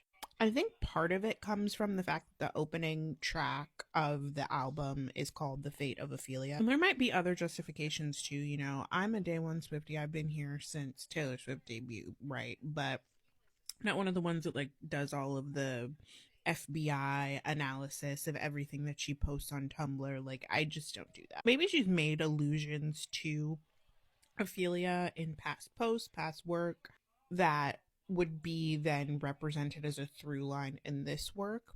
But I just want to talk about why I'm so confused by Taylor Swift representing herself as Ophelia, and my thought process and hope that like maybe that's not what's happening. For me, the essential thing about Ophelia is that she has no agency. She's at the mercy of significantly more powerful men and misogynistic systems that basically render her non-existent. She's nothing if she's not a daughter, a wife, a mother. And you see the ultimate realization of Ophelia's lack of agency reflected through Gertrude's character. Even though Gertrude is the queen, technically the right hand of the leader of Denmark, she doesn't have any right to control her fate. And there's a serious question as to whether she even had a choice of whether she was going to marry Claudius or if it was just a foregone conclusion once he took care of her husband. I can't stress enough how, for Ophelia specifically, marriage to Hamlet is the ultimate realization of her existence. To become Princess of Denmark and eventually Queen of Denmark, now she will have meant something to her family. And it seems as the play progresses to herself. And so when Hamlet rejects her and then unalives her father, he not only like pulls the rug out from under her by stealing away the realization of her entire existence, he also cuts her off at the legs by taking her father out. Like, maybe if Hamlet wasn't going to marry her, at least she could continue to live in her father's house until he passed away and then like work something out with her brother. I don't know. But her father being gone means her protection is gone. And the fact that the man who she spent her entire life thinking she was going to marry, who she very likely gave her virtue to under the assumption that they were going to get married, has completely mugged her off. She is nothing. She may as well not exist. Taylor Swift kind of famously branded herself as a feminist in the mid-2010s, and so it's understandable that she might see a story like Ophelia's and really relate to it. And this could be one of those situations where like everybody thinks they're Dumbo, right? Like you show Dumbo to a classroom full of kids and the kids who get bullied and the kids who bully them all relate to Dumbo. But Taylor Swift is not Dumbo, nor is she Ophelia. Taylor Swift is a billionaire. I could see this comparison making sense when she was at Big Machine Records and like really early in her career, actually very much at the mercy of men who didn't necessarily have her best interest at heart, and having her entire public persona being defined by the fact like who she's dating and who she's around. The key difference between Ophelia and Taylor is that Taylor has the ability and the power to subvert that, to escape that. Ophelia doesn't. Ophelia isn't unaliving herself simply because she's lost her mind. It's because she no longer has a place in the world after she loses both her potential husband and her father. There are literally no other options for her. Genuinely, I kind of see Taylor more as Gertrude than as Ophelia, even in her early career. For her to go from being a teenage girl signed to this huge record label, kind of just like going through the motions, doing whatever she can to assert herself and assert her agency in her artistry, but also being at the mercy of all these men making executive decisions for her, to one of the wealthiest, most played, like most successful pop musicians in the world, who like honestly, no shade, like she's not the best vocalist, she's not an amazing dancer, but she is very business savvy and she does really understand how to produce pop music that gets in people's ears and stays on their minds. It's always been my belief that Gertrude didn't marry Claudius because she loved him and hated her husband, but because she knew that marrying him was the only option that wouldn't result in her and her son both losing their lives. And so she's with him in this marriage, doing her best to wait him out so that she can provide a life and a future for her son Hamlet. And he can have the opportunity to actually ascend to the throne the way that he was always meant to. She's able to utilize being at the mercy of this man to her advantage, or at least she tries to, until her stupid ass son ruins everything. I think she's hard to relate to because a lot of people they kind of like uncritically buy into the narrative that Hamlet is selling, which is that his mother has lost it. She's this Jezebel who never cared about him, never cared about his father, and has now sided with the uncle who destroyed their entire lives. Ophelia is an attractive character because the tragedy of her narrative is very pat.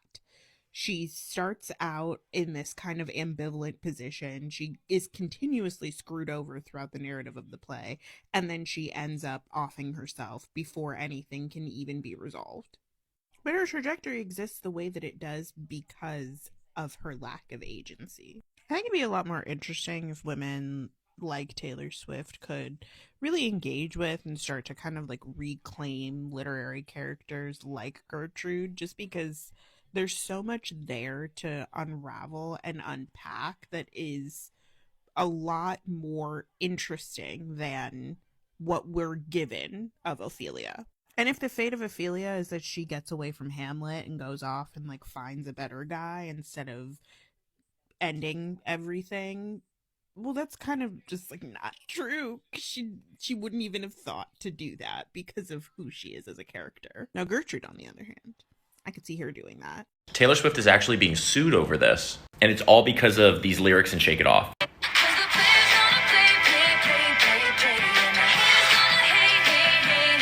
The writers from another song from the early 2000s said, now wait a minute. They wrote it for 3LW, and you might recognize it.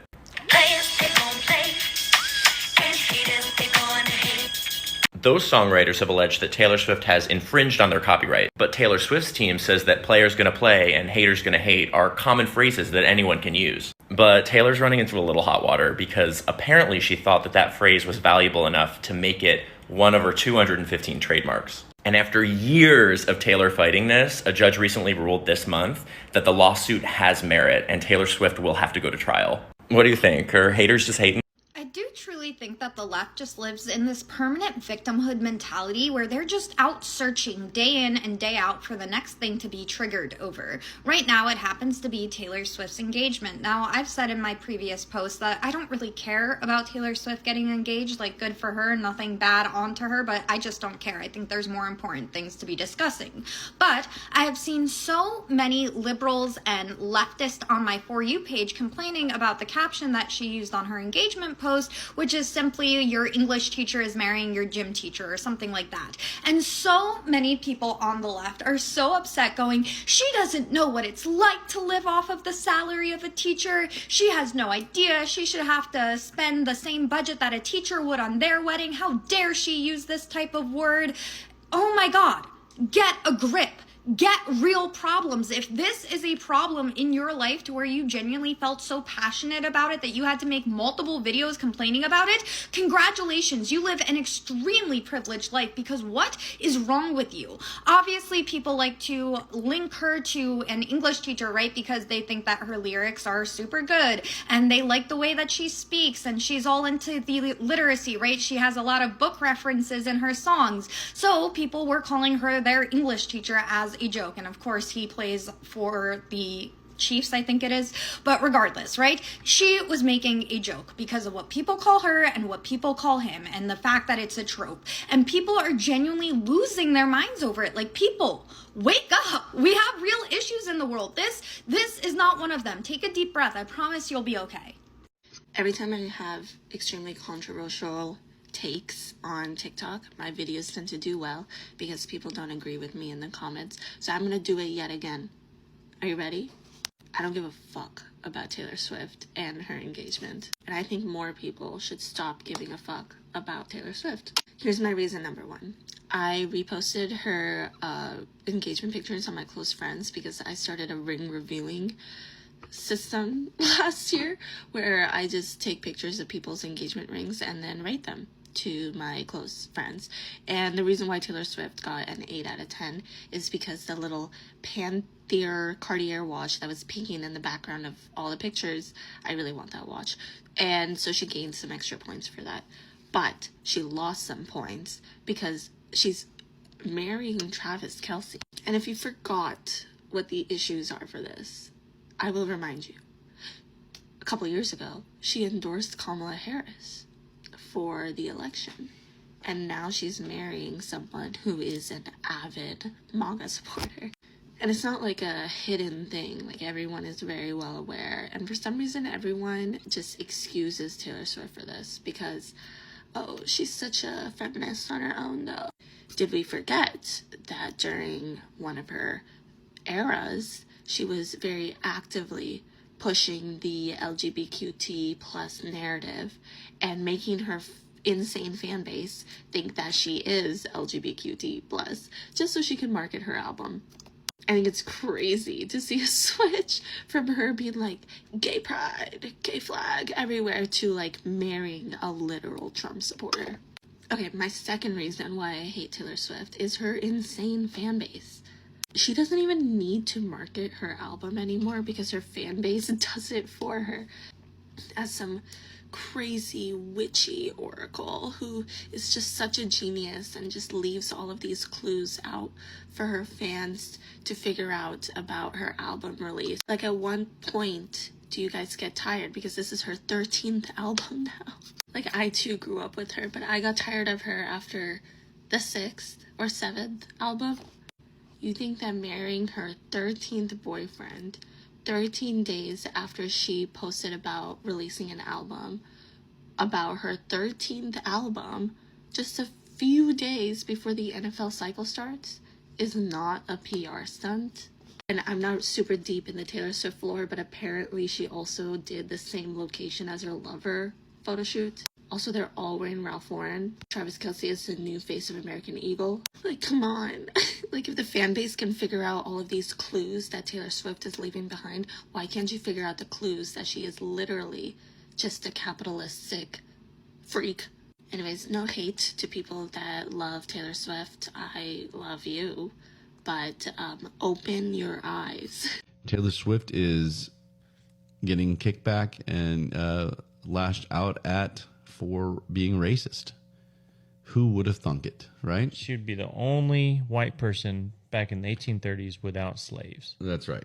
And she would inspire everybody else. But that was the point, is that it's almost like nobody can just express themselves and mean something without people twisting it. Yeah. I think that's what happened here. And I'm defending Tay-Tay, of course. Of course you are. I mean, look at her. But we're not a Swiftie. We're not a Swiftie. anymore because she's racist. Yeah, we can't support a racist. We're out. People still think that Taylor Swift not a MAGA? Okay. If that's the case, then I got a few bubbles to buzz. I can't. This is why we in the situation we in now, because like that. Don't think that lady is a guy Trump supporter. Really? I'm sick of y'all coddling ass people out here. Y'all gotta toughen up. This is why we in the situation we in now. Because somebody can spit on a lot of y'all people's faces and tell y'all, oh, that was just rain. I said Taylor Swift is the kind of white woman that if she was born in the past during slavery days, she would have been a plantation owner's daughter, and she would have spent her entire life trying to earn approval from her father by proving that she can, in fact, run a very successful or the most successful plantation in the South, in America alone. And it doesn't matter that she's a woman, because women can do it too. And I think she would have ended up being the biggest slave owner in American history. And you know, her fans did their best to like shadow ban my video, and I kept having to appeal it, you know. I kept having to get it reapproved and reapproved and reapproved, but TikTok had already shadow banned it. I'm pretty sure it's still on my page if y'all want to go back and see my analysis of her character based on, first of all, pattern recognition. And second of all, just the vibe, just something about her energy that reads off as like, she secretly would love to run a plantation.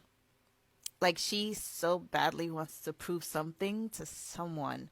And I don't think it's her father, but it's like there's a male figure in her life that she's trying to say, see, I told you.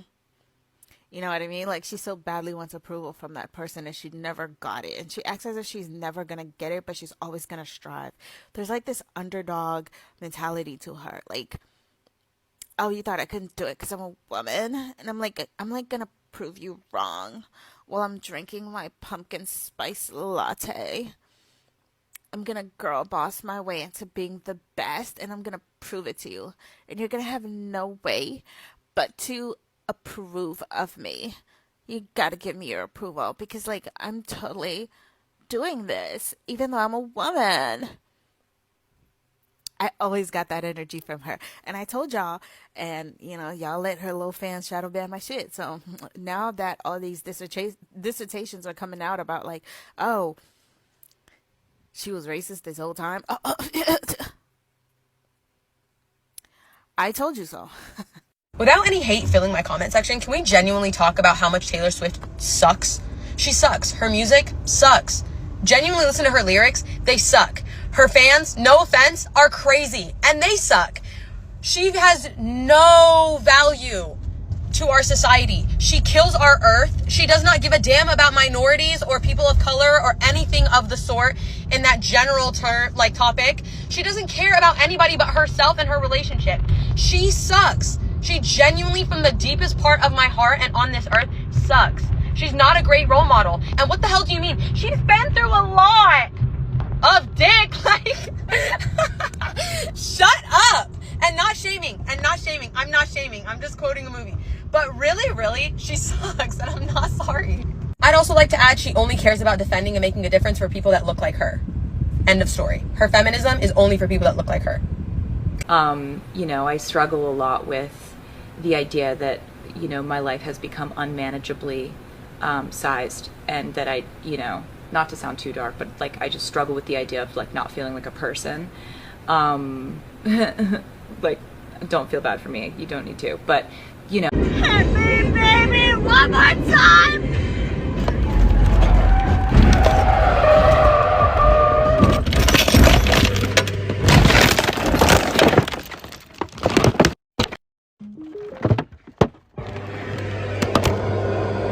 It's been over 6 years, and to this day, people are still talking about the reasons why they believe Taylor Swift had a falling out with Karlie Kloss. I think I've talked about this before, but I've always said that I believe Taylor Swift found out that Karlie Kloss backstabbed her and said God knows what to Scooter Braun, and that's the reason why Taylor Swift cut her out of her life. You know, these two viewed each other like they were sisters. Karlie Kloss posted in 2016, happiest of birthdays to my ride or die Taylor Swift. I feel blessed to count you as my friend, sister, and partner in crime. Fast forward 4 years later, after they already had their falling out, and Taylor Swift comes out with her song, It's Time to Go. And Taylor sings when the words of a sister come back in whispers that prove she was not. In fact, what she seemed, not a twin of your dreams, she's a crook who was caught. And if that's not confirmation enough, this just might be. This morning I came across a video that the Swift source posted. I tagged it below so you can watch it, but this is what she says. It started off by her posting, Karlie Kloss has 3 sisters who grew up with her in St. Louis, Missouri and Goshen, New York. Someone out there knows the truth about what went down between Taylor and Karlie in 2017 to 2019. Someone did in fact reach out to the Swift source saying that their sister is still friends with one of Karlie's sisters. They go on to say Taylor was told by her PR team to distance herself from Karlie after Trump won the 2016 election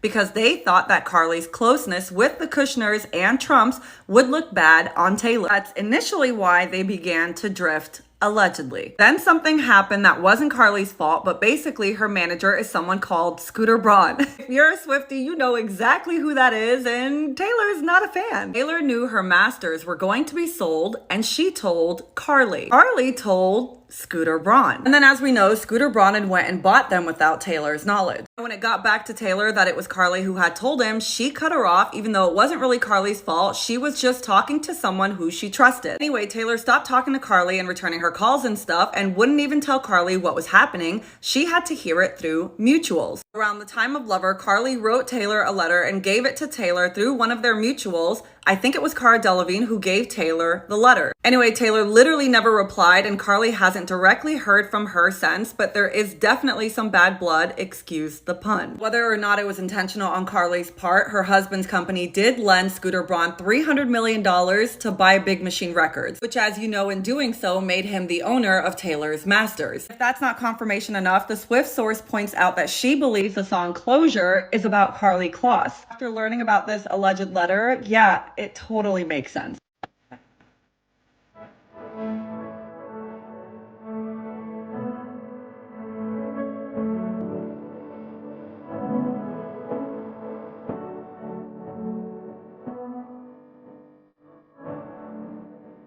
So the photo shoot that we did with Merton Marcus was so extraordinary, and I was so happy with it that I just wanted the fans to have as many images from this sort of world, this album era, as possible. And so I really spent a lot of time figuring out how I could make the best vinyl product and the best packaging and the best CD experience that they could have.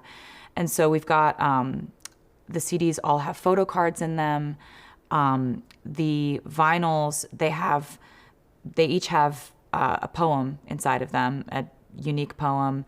They've got like more images than we ever planned to put in there.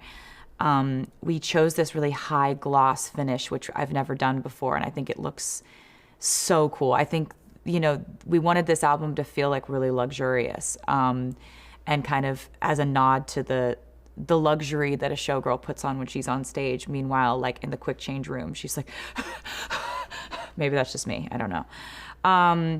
But the vinyl packaging, the CD packaging, the photographs, the photo cards, it's all just something I'm very proud of. And it took a lot of time to put together, a lot of concentration, a lot of organization, but hopefully it pays off. I hope the fans are happy. Is the album itself the grand finale for the life of a showgirl? Is this the final act? Don't panic, buckle in, I have a wild theory, but I think it's pretty good. So today, Taylor posted and said a showgirl knows to save some of her best tricks for the grand finale. And a lot of us are asking, what is the grand finale gonna be? One thing I have learned from being a Swiftie since debut is when you're trying to decode a Taylor Swift Easter egg, it is often in plain sight. It's the most literal explanation. What if the grand finale is the album The Life of a Showgirl itself? The final act of the show. For Taylor Swift's entire career thus far, she has not only created albums, she's created entire eras to go along with those albums. She reinvents herself every time she creates a new album, thus giving birth to the eras. And we know why she's done this because she's told us that she learned to do this at a young age to avoid being replaced. What if this album, The Life of a Showgirl, is the grand finale in this performance art? I'm not saying she's going to quit music, but how perfect would it be for her 13th album to be the first album where she's stepping out and really redefining what her career is shaped by. No longer having to reinvent herself because she's at a place where she can't be replaced. She is Taylor Swift. There are 12 songs on this album, and this is the 12th album. The 12th song is called The Life of a Showgirl, the title track. Myself and a lot of fans have theorized that maybe each track on this album aligns with one of her previous eras. And what if these photos do too? This photo, for example, could be kind of similar to this.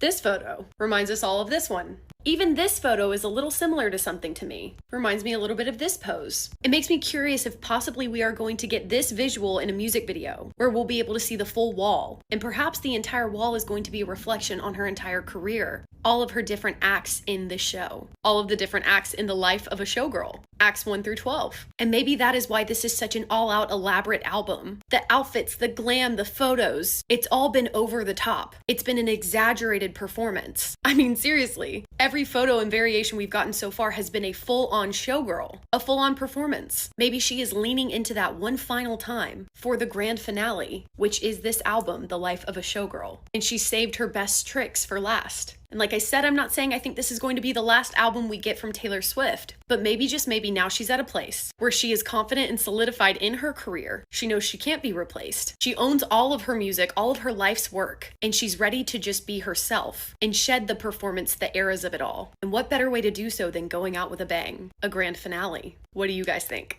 3, 2, 1.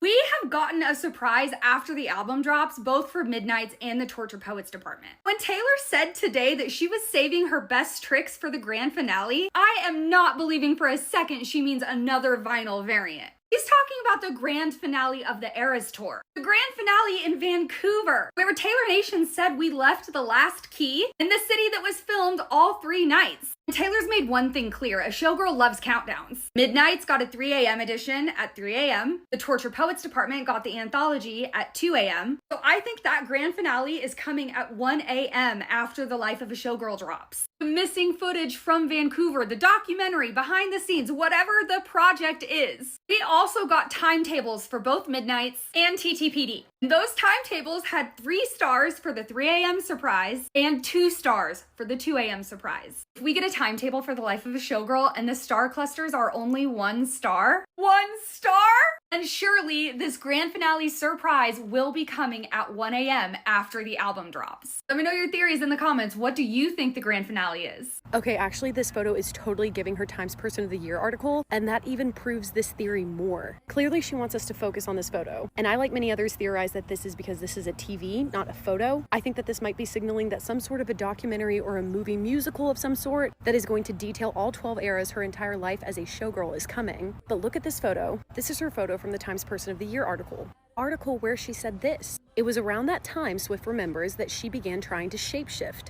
I realized every record label was actively working to try to replace me. I thought instead I'd replace myself first with a new me. It's harder to hit a moving target. This is when the eras were born. This is when the life of a showgirl began. What shaped the life of a showgirl thus far?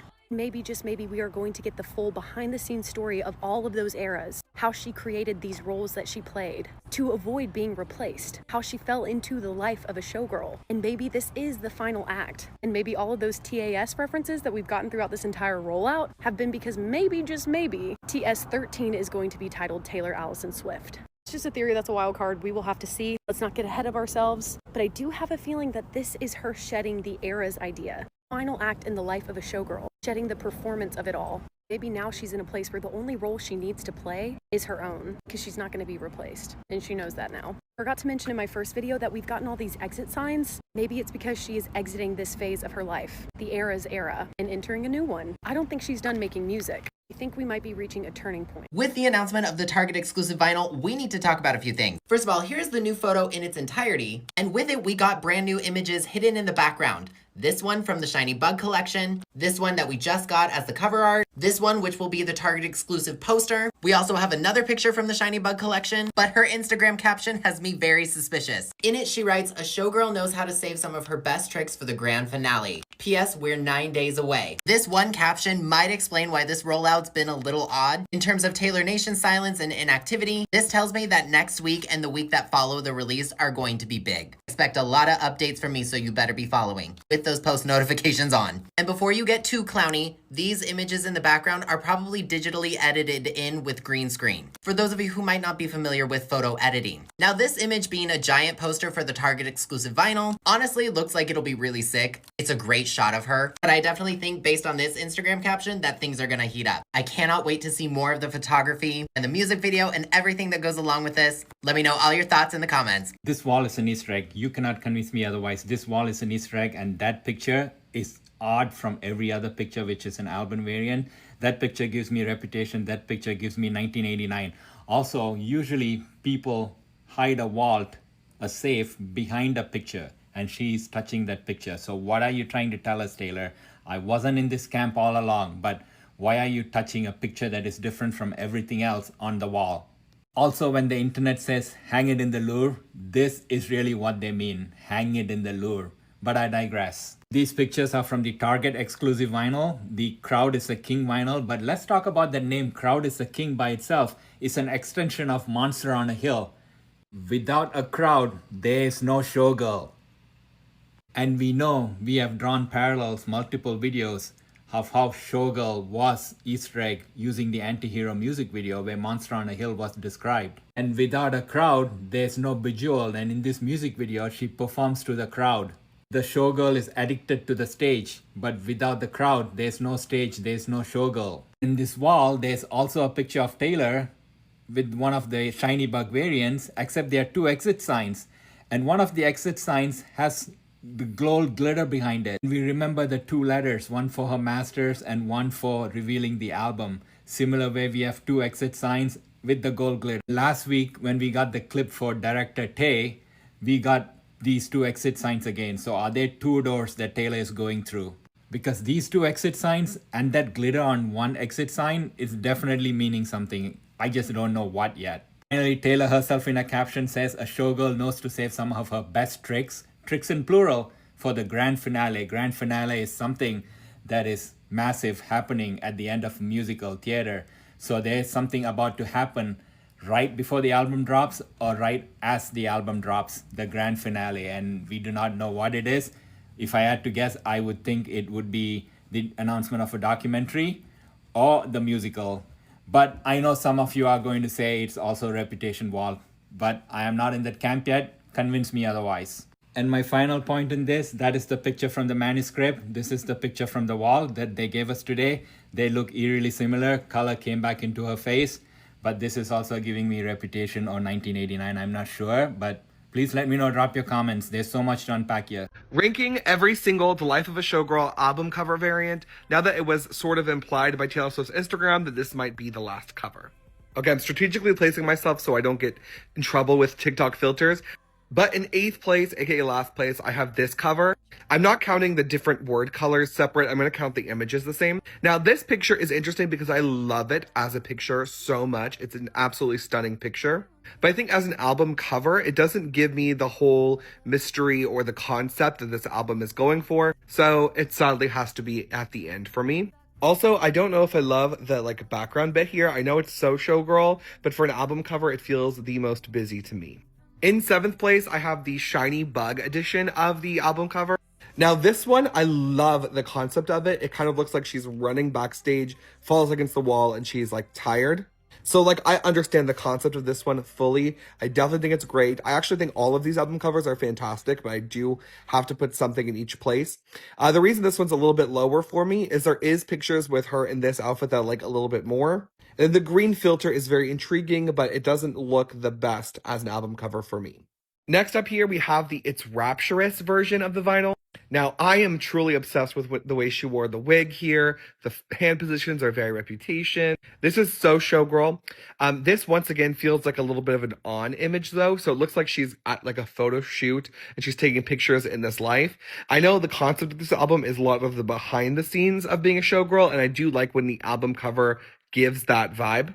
Although I do think this one is truly gorgeous as well. Next up, I have this album cover, which is the It's Frightening edition. This one's the most intriguing to me. I love the way she looks like she's crawling down the steps. And as I look at it, I think this works well as a photo shoot concept. But once again, I don't know if it fully gives album cover. Although I will say that maybe without the text, it would give huge album cover vibes. I think from this point on for me, any of these could have been the main album cover and I would have been very, very happy. This drama of this picture, truly amazing. Now that we're entering the top 3, I have the one from today. The Crowd is the King version. This one is so unbelievably good. I think it's a step up of the same concept as the one I put in last place in the video. I still like them both, don't worry. But I think it gives a level of intrigue and drama of what's going on behind the scenes. We have this kind of angle where we're looking up at her like we are the crowd, yet this doesn't look like it's actually on stage. This looks like it's probably on the dressing room or right behind the curtain before she goes out, which I think explains the message very well. I was really, really happy with this album cover today. I think it looks gorgeous. Next up, we have this version, Baby That's Show Business. I love this one because it is on stage. She has all the Eras Tour dancers behind her. It's very showgirl, very, very bold. And honestly, maybe one of my favorite pictures of all of these. But as an album cover, it doesn't give the intrigue of the behind the scenes of Life of a Showgirl. And so I do have to move it a little bit lower for that. But I think this picture is truly stunning. This, I gasped when I saw it for the first time, and that's how amazing this one was. Next up in second place, I have the original album cover. The reason I have this one so high is because I think it is the only album cover that tells a story that Taylor was telling. It kind of works better than any other album at showcasing the fact that she was just on stage. She's in the bath. The water is like up to her head. She's like falling in it. This is immediately what happens after the stuff you don't see. It is the life of a showgirl. Based on how much it works, this is the #1 most working picture. The only reason I don't actually have it #1 is because the first picture blew me away so far that I couldn't not put it at #1. But I will say she probably made the correct decision, like marketing wise and how she wants to tell the story. This is the correct album cover. But #1 for me is this album cover. The reason I love it so much is first, her face here. She's like hiding something. I love it. The feathers, the stars. This is so showgirl. Yet all of these pictures don't seem to be just slivers from this actual picture. I'm sure that's the case in the other ones. But for me, there's like hidden things, like stuff that she's hiding that I think really, really tell the story. I think this one also would have worked as the album cover. It leaves so much to be desired with an absolutely stunning picture. I have to go with it. Anyway, let me know in the comments which one of these is your favorite. Is it the one that dropped today or is it any of the ones before? I got to know. I can't wait for the album to come out. I'm sure that once we've heard every single song on this album, we will have an opinion on which song best represents each picture. And I'm sure that'll be very, very interesting. I don't think we're going to get any more, but right now we're at 8.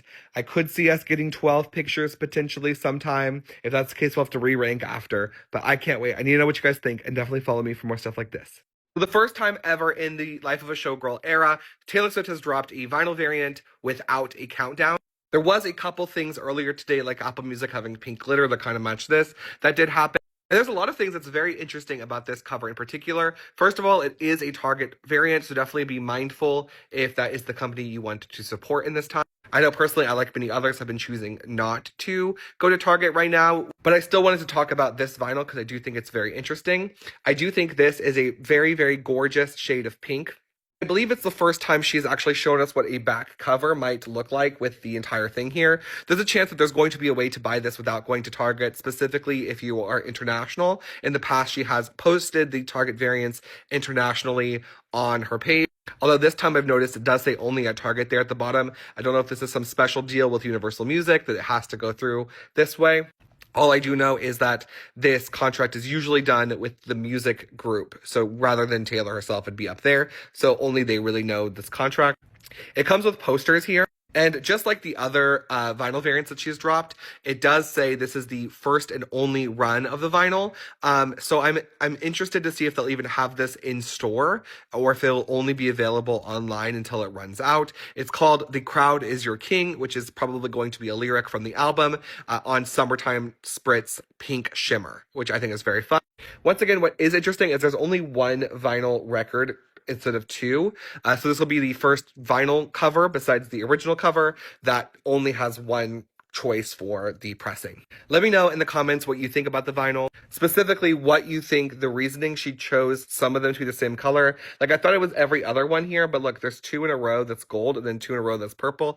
I don't know what that means. And I feel like that's something we can discuss if we want to talk about it. I want to show you something real quick. Okay, so I'm just gonna be really honest with you. I've never done the thing where you turn around things, and it's the first time I'm gonna do it. It's a big moment. So these are my diaries, and I got them out of the very secret place where I keep them all, and I went through them all and read them, and you'll see they have these little like post-it notes everywhere. That's because when I went through them, I marked pages that I thought that you may be interested in seeing. And so these are the deluxe editions of the album, and there are 4 of them, and in them are 120 pages of my diaries. And to give you an example of that, like here's my actual diary. Here's what's in the deluxe edition. So they're just scanned. And so it's, you know, it's everything from 1 second, just gonna turn this around again. It's everything from pictures drawn, photos of that time in my life. You know, I used to like tape stuff in my diaries. That stuff's all in there. And so I'm just gonna show you a bit. So basically there's like, it starts like this. There's a foreword that I've written.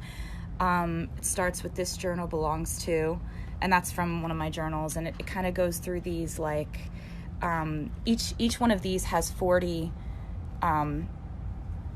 or each one of these has 30 pages because there's 4. So there's 30 pages of journals, entries from me in each one of these. And then it goes to, there's lots of pictures and stuff. And then it goes to your opportunity to turn this into your journal and like process things in your life by writing about them. And then at the back of it is the CD and the art and the booklet. And yeah, so that is what I kind of had to like show it to you in order to, it would be harder to explain it without being able to show it to you, but now it's done. And you can go on Target's website and you can pre-order them now. If you're in the US, if you're outside of the US, you can go on my website and you can figure out how to get them. I mean, I found some crazy stuff in there. I found like the original lyrics of All Too Well, which I didn't even know that I had in my diaries. So I was like, it's everything from being 13 and coming home from a bad day at school to, you know, Grammy night to, you know, processing my life changing as a teenager, all that good stuff. And, you know, I felt like I've really been sharing my life with you in almost, I've always used kind of the metaphor of like, I open up my diary and share it with them. And the fact that they accept me for that is why we have such a strong bond. But this is taking it a step further. This is like actually doing it. But I'm really excited about sharing this with you because you've really been there for me and you've made my life what it is. And so I just wanted to take this opportunity to like kind of celebrate the 13th year of this thing we've got going on. Have you ever wondered why Taylor Swift's merch sucks so much? Well, I'm going to tell you exactly why it sucks so much. I'm an apparel designer, so I'm qualified to do so, but I also have blessing from the Swifties to make this video before you come for me in the comments, and I also want better for you Swifties, okay? I want better for you. I'm on your side. What you need to know first and foremost is all of Taylor Swift's merch is done by this company, Bravado, who is owned by Universal Music Group, whom Taylor is signed to. They are doing every single artist who is signed to Universal Music Group's merch, but they're also doing other artists' merch who aren't even signed to them. They do a lot. They're a very, very big company. There is no like Taylor Swift merch company, okay? The merch company is Bravado. You can see here, they do Justin Bieber's merch, they do Avril Lavigne's merch, they do Aerosmith's merch, they do Ariana Grande's merch. They're pretty much doing everybody's merch. And they're based out of New York, like their headquarters where they have, you know, designers, and they don't just do merch, they do like e-commerce stuff, they do retail, they do marketing, they do branding, like they're a whole agency and they're stationed in New York, but they have factories and companies they work with all over the world. Do I think Taylor Swift gets a sign off on her merch? Yes. Do I think she cares that much? No. But back to this graph, the whole reason I wanted to make this video is because this god-awful orange cardigan has been all over my For You page, and it's what triggered me to go down this rabbit hole of researching Taylor Swift's merch, and especially these cardigans. The whole cardigan saga started with this folklore cardigan that retailed at $49, and it was made with 50% acrylic, 50% polyester. It's pretty much one of the worst blends and fibers you can have on a sweater. They had 2 natural fibers they could have very easily used here, which are cotton and wool, but instead they did the acrylic to mimic wool and they did the polyester to mimic cotton. Why? because they're much cheaper. But at the cost of what? Well, both of these are synthetic fibers. They're both plastic. They're both made, you know, from oil, which is non-renewable. They shed microplastics when you wear them forever and ever. They'll never biodegrade. You can literally have them existing in the environment for hundreds of years. Producing them emits a lot of greenhouse gases, a lot of carbon emissions, and Bravado is not a company that is providing any kind of transparency within their manufacturing and how much carbon they're emitting. I would imagine it's an insane amount with all of this merch that they manage and produce. Now, something that absolutely fascinates me and brings me back to my statement about wanting better for you Swifties is how many videos I watch of diehard Swifties who collect these cardigans sharing like how unhappy they are with them. How the sizing is super inconsistent. They never really know what to expect even though they're ordering the same size with every drop. The materials are changing, which I'll get to in a second, and some people even mention that they don't ever wear the merch they buy. They just buy it as a collector's item. Back to the whole materials changing bit. I watched this video of this woman who owned a lot of cardigans sharing that once you got to the, what is this? I'm so sorry, Swifties. Speak Now? Yes, Speak Now. This is where the price went up to $70. The original folklore cardigan was $49, and then they had 3 more drops where the cardigan was $60, and then when they released this one, it was $70. And you had a little switch up here with the blend. Now the blend was 50% acrylic, 28% nylon, 20% PBT. So they, you know, kept the acrylic. That was a choice. They upgraded, per se, to nylon. Nylon's a much more durable fiber than polyester. Still a synthetic, still all of those same, you know, terrible qualities as polyester. It is a little bit more durable though, so I think they were trying to improve the quality of the sweater. They probably got a lot of feedback that the sweater wasn't retaining shape super well. I mean, both acrylic and polyester, like they hold onto a lot of odor. They're not great fibers, like in really any sense, other than they're cheap and they can mimic the hand feel of natural fibers. But okay. Upgraded to the nylon, and then they added this PBT here, which to really sum it up is basically like a stretchy polyester that people will put in something like a sweater to help it, the elasticity of like the garment as a whole, to retain its shape better over time. Still, yes, horrible synthetic fiber to produce. And unfortunately, I can't find the video now, but I did see a video where somebody mentioned that there's a couple of these cardigans that have come out post the Speak Now cardigan, which went back to that original 50% acrylic, 50% polyester content. And if you want my reasoning as to why they did that, it's for cost, you know.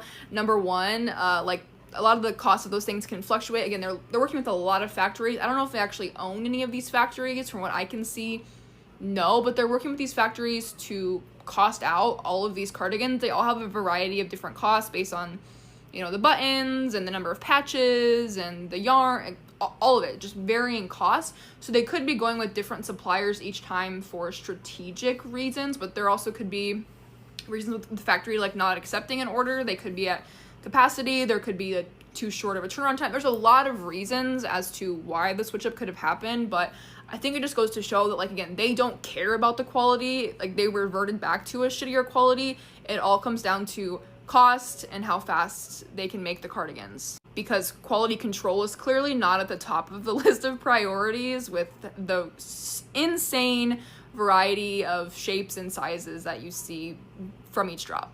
Now, I feel like the Swifties had a lot to say about this orange cardigan. A lot of people weren't super happy with it. This is where I'm going to make some subjective statements, and they could potentially hurt your feelings if you're a diehard Swiftie, but I'm sorry, it must be said. I do not view Taylor Swift as a style icon whatsoever. She is peak millennial to me, like in her mannerisms, in her humor, in her clothing, and I love millennials. I'm not coming for millennials. I'm just saying she gives stereotypical millennial to me in every single way, to be honest.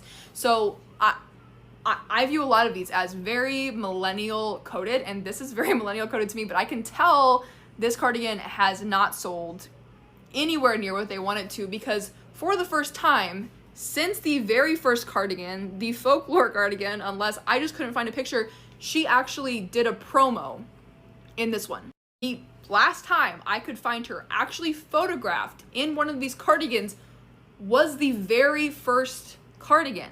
But then they just made that whole promo video of her wearing it. And what's so funny is I opened the comments to exactly what I expected to see, which was all of these Swifties going, okay, maybe I do like it. Maybe it is cute. Okay, I'm actually just gonna buy it because Taylor is wearing it. And oh my God, I wanted to rip my hair out. I don't know how many of these cardigans they're ordering at one time. It's definitely in the thousands, if not tens of thousands. And between the 50% acrylic, 50% polyester to 50% acrylic, 28% nylon, 22% PBT, you're talking landed max, like a $10 cardigan at the low end to on the higher end, $16. I would assume they come landed into the US. That's factoring the duty, shipping, everything. You are probably looking at, on average, a $12 to $13 cardigan in each of these. But this Swifties, this is the reason why you're never gonna get better merch. I've bought every cardigan. I'm a huge Swiftie. They are awful. I still buy them, but never wear them. I just collect them. I saw this same comment hundreds of times. So how do you expect to get any better merch when you buy it? Like, you're giving them the feedback that you like it. So they're gonna keep making it. Okay, this video very quickly turned into me solely talking about the cardigans. I have a lot to say about like just the rest of her merch, how she is taking the cheapest route possible in so many ways with the fiber selection and the construction, etc. If you guys like this video and you want more, please let me know. If I end up just getting absolutely obliterated from this video, this is probably going to be the last one. But I do find Swiftie culture, and especially the Swiftie merch culture, super fascinating. So let me know what you think of this video. Nothing screams financial rape quite like getting all of your fans to buy the same exact album 50 different ways, and Gypsy Rose is your biggest fan. Taylor Swift is a knockoff artist. She'll take popular music from several years ago, water it down, take out all the emotional punch from that music, and then sell it back to her fans. And then they eat it up like it's Krabby-O Mondays. And lately, she's been knocking off Lana Del Rey. Listen to this. This is Florida off of Taylor's new album.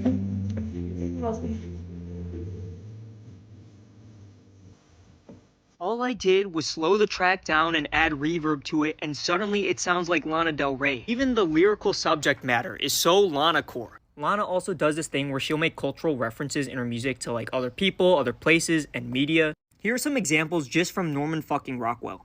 Taylor Swift has never done this until Tortured Poets Department, where she suddenly started doing it.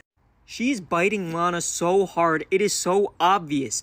And keep in mind, Taylor did not do these cultural references a single time on Midnights. It is so obvious, you guys. Taylor Swift is just ripping Lana off. If you're still not convinced, check this out.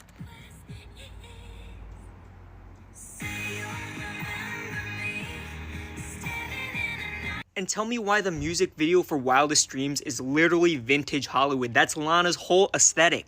Like, Taylor Swift is a billionaire, right? And she's exploiting her employees, right? But we do not talk enough about how Taylor exploits other artists in her industry. She's a culture vulture. That's what she is. She's an exploiter in a much deeper, broader sense of the word. And if you're Swiftie watching this, I'll stop hating if she says Free Palestine. So go pressure her to do that. Otherwise, I'm gonna keep talking my shit. Hey, thank you for the lovely bouquet. I'm feeling so cool. Top to the bottom, just cool. Okay, Taylor suing Not So Swift. It's funny you bullied Olivia Rodrigo into giving you credit for that song when your shit sounds like No Air by Jordan Sparks. Based off the first 5 seconds, I'm trying to figure out who the fuck was the target audience because it sounds like it was made for somebody's babushka to yodel to some goats in the Scottish mountains. Not only do you sound like No Air by Jordan Sparks, Taylor Twinkle Swift, but you also sound like your ex-boyfriend Joe Jonas and the Jonas Brothers. I'll give it to you. Your pen game is heavy, but it seems like you can't write a song unless it's raining men. We know it's not raining footballs. Y'all comment and let me know if y'all hear the similarities. I want to see how her fans are going to scrape up this shitty-ass album. Life of the Showgirl? Show not poppin'. Taylor Swift and Olivia Rodrigo's relationship is your typical fan meets idol, then kind of hates them after relationship. Why? Why? Well, for those of you who don't know, Olivia and Taylor had a fallout a few years back when Olivia's debut album Sour came out. Taylor's reps claimed that Olivia's song Deja Vu sounded a lot like Taylor's Cruel Summer. This was also after Olivia went around screaming that Taylor is her biggest inspiration, so it was easy to play the "well, you're a copycat" game. This resulted in Olivia giving Taylor 50% of song royalty. I have a feeling the life of a showgirl will very quickly become some sort of legal issue for Taylor Swift due to copyright issues. These are the writing credits for The Life of a Showgirl, and it includes Taylor Swift and 2 producers that she has worked with in the past.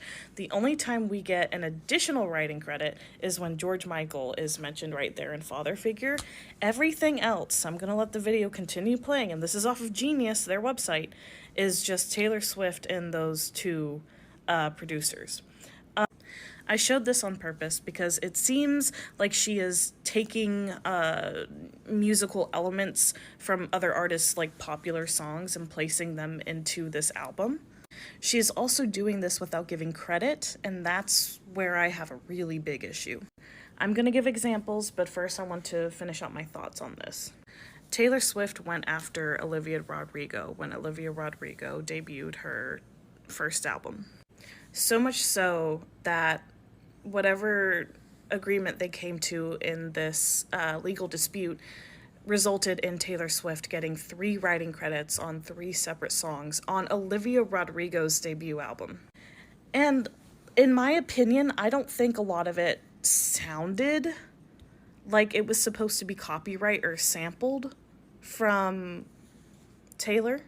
Now, Olivia has come forward in the past and stated that Taylor Swift was a huge inspiration for her, and rightfully so. Taylor Swift has had a monumental impact on the music industry, whether you like to admit it or not. She's a marketing genius, and that's why she is now a billionaire. Regardless of all of that and whatever you think about it, Taylor Swift took someone who made original music and decided to insert herself in to the equation legally and get 3 writing credits on Olivia Rodrigo's debut album, which is pretty crazy to me. And again, this relates back to everything that she did on The Life of a Showgirl. I can name 3 songs immediately off of The Life of a Showgirl that have either been sampled or straight up stolen from other artists. And again, the only one credited has been George Michael. Direct examples. The Fate of Ophelia sounds exactly like the beginning section, sounds exactly like She-Wolf Falling to Pieces by Sia and David Guetta. Now, you may say that that part is a sample as well, but David Guetta and Sia credit the original artists in their songwriting credits. Taylor did not in this case. Second example would be Cool by the Jonas Brothers. The title soundtrack of The Life of a Showgirl featuring Sabrina Carpenter sounds exactly the same. No credit there. The beginning of Actually Romantic sounds very, very similar, if not the same, to Say It Ain't So by Weezer. And I even saw some people comparing it to certain songs from the Pixies as well. There was another song a lot of people were comparing to Yellow Flicker Beat by Lorde. I can't remember exactly which song that was. It's been a while since I've heard Yellow Flicker Beat anyway, so that's why. And then, of course, there's Wood, a song about Travis Kelce's, thing that samples the Jackson 5. But again, with no credit. It feels very, very hypocritical to me. If you need actual proof, I actually did make a video where I played back-to-back the beginning of Fate of Ophelia and the beginning of Falling to Pieces with David Guetta and Sia. And quite frankly, the best part of the songs, melodically, are the samples or stolen, non-credited work. It's just very hypocritical and very frustrating.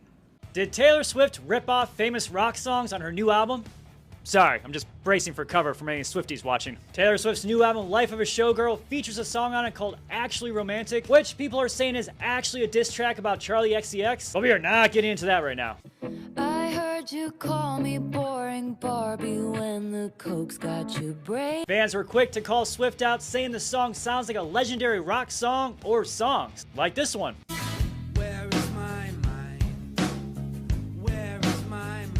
Oh, was that not the famous rock song you were thinking of that it sounds like? Maybe it's this one. Oh, not that one either? Did you think it sounds like this one?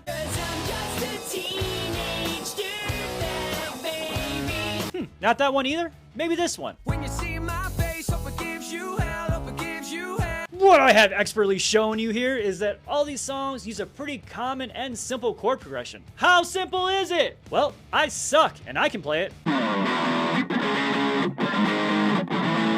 Anyway, just because it's simple doesn't mean these songs aren't all awesome, right? And I don't think it means they copied each other either. And even the Taylor Swift song, I wouldn't call a ripoff, but I would say it's heavily influenced by these other tracks. But as always, I want to know what the Jesse Legion thinks, so let me know in the comments. Imagine trying to sue my boo Taylor Swift for $30 million, but you can't because you can't find her. If you haven't heard about this, her name is Kimberly Marasco. She's a Florida-based poet who filed a $30 million lawsuit against Taylor Swift for copyright infringement. She alleges that Taylor Swift copied material from 2 of her poetry books and used them across several of her albums, including Lover, Folklore, Midnights, The Tortured Poets Department, and Reputation. She didn't stop there because she also named Jack Antonoff, Aaron Dessner, Universal Music Group, as well as Public Records as co-defendants. Here's the thing, in December of 2020, she releases the book Swift Reflections, which she compiles poems that she wrote, saying that they bear similarities to certain songs that Taylor Swift wrote. Songs include Getaway Car, The Man, Right Where You Left Me, It's Time to Go, and My Tears Ricochet. She claims that her poems predate Taylor Swift's songs and says that Taylor and her collaborators used her poems as inspiration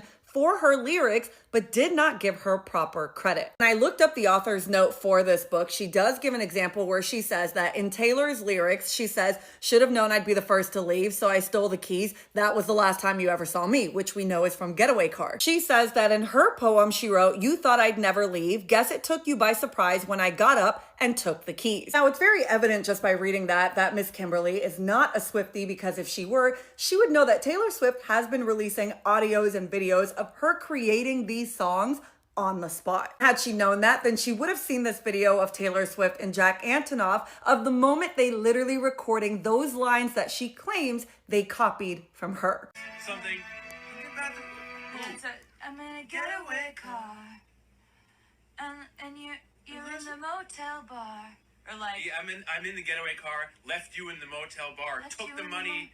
Took the money in the bag and I stole Took the money in the bag and I stole the keys. That was the last time you ever saw me. Well, anyway, this is her second time trying to sue Taylor Swift. The first lawsuit was dismissed because she didn't serve Taylor in the legally required time frame. Kimberly is saying it's impossible to find and serve Taylor Swift because her properties are held in trusts as well as LLCs. She has very tight security and she leads such a private lifestyle. Unfortunately for Kimberly, Taylor Swift might just be in her Reputation era, at least we can all hope so. So that means she is not going to be found or seen by anybody until she wants to be. Taylor was sued for copyright infringement. Songwriters Sean Hall and Nate Butler wrote the 2001 song Play Is Gonna Play by girl group 3LW. The men alleged that the chorus to Taylor's song Shake It Off plagiarized their lyrics.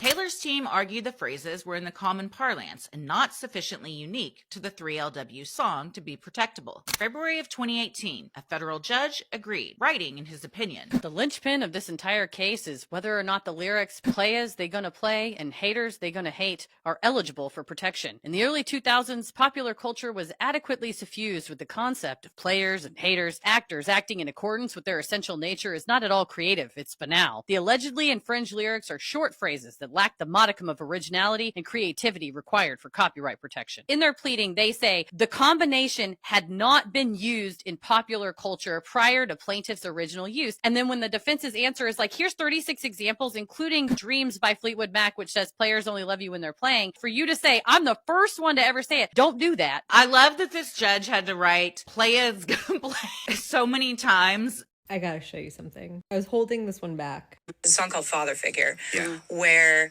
the first line of the second verse says, I pay the check before it kisses the mahogany grain. Yeah. And I'm like, that's my favorite type of writing, right? Yeah. Where you have to think about, wait, what do those words mean? Oh, somebody got the bill before it hit the table, but you say kisses the mahogany grain. I'm like, okay, that's my... Have you ever in your entire life witnessed an artist talking about a lyric that they wrote that excitedly?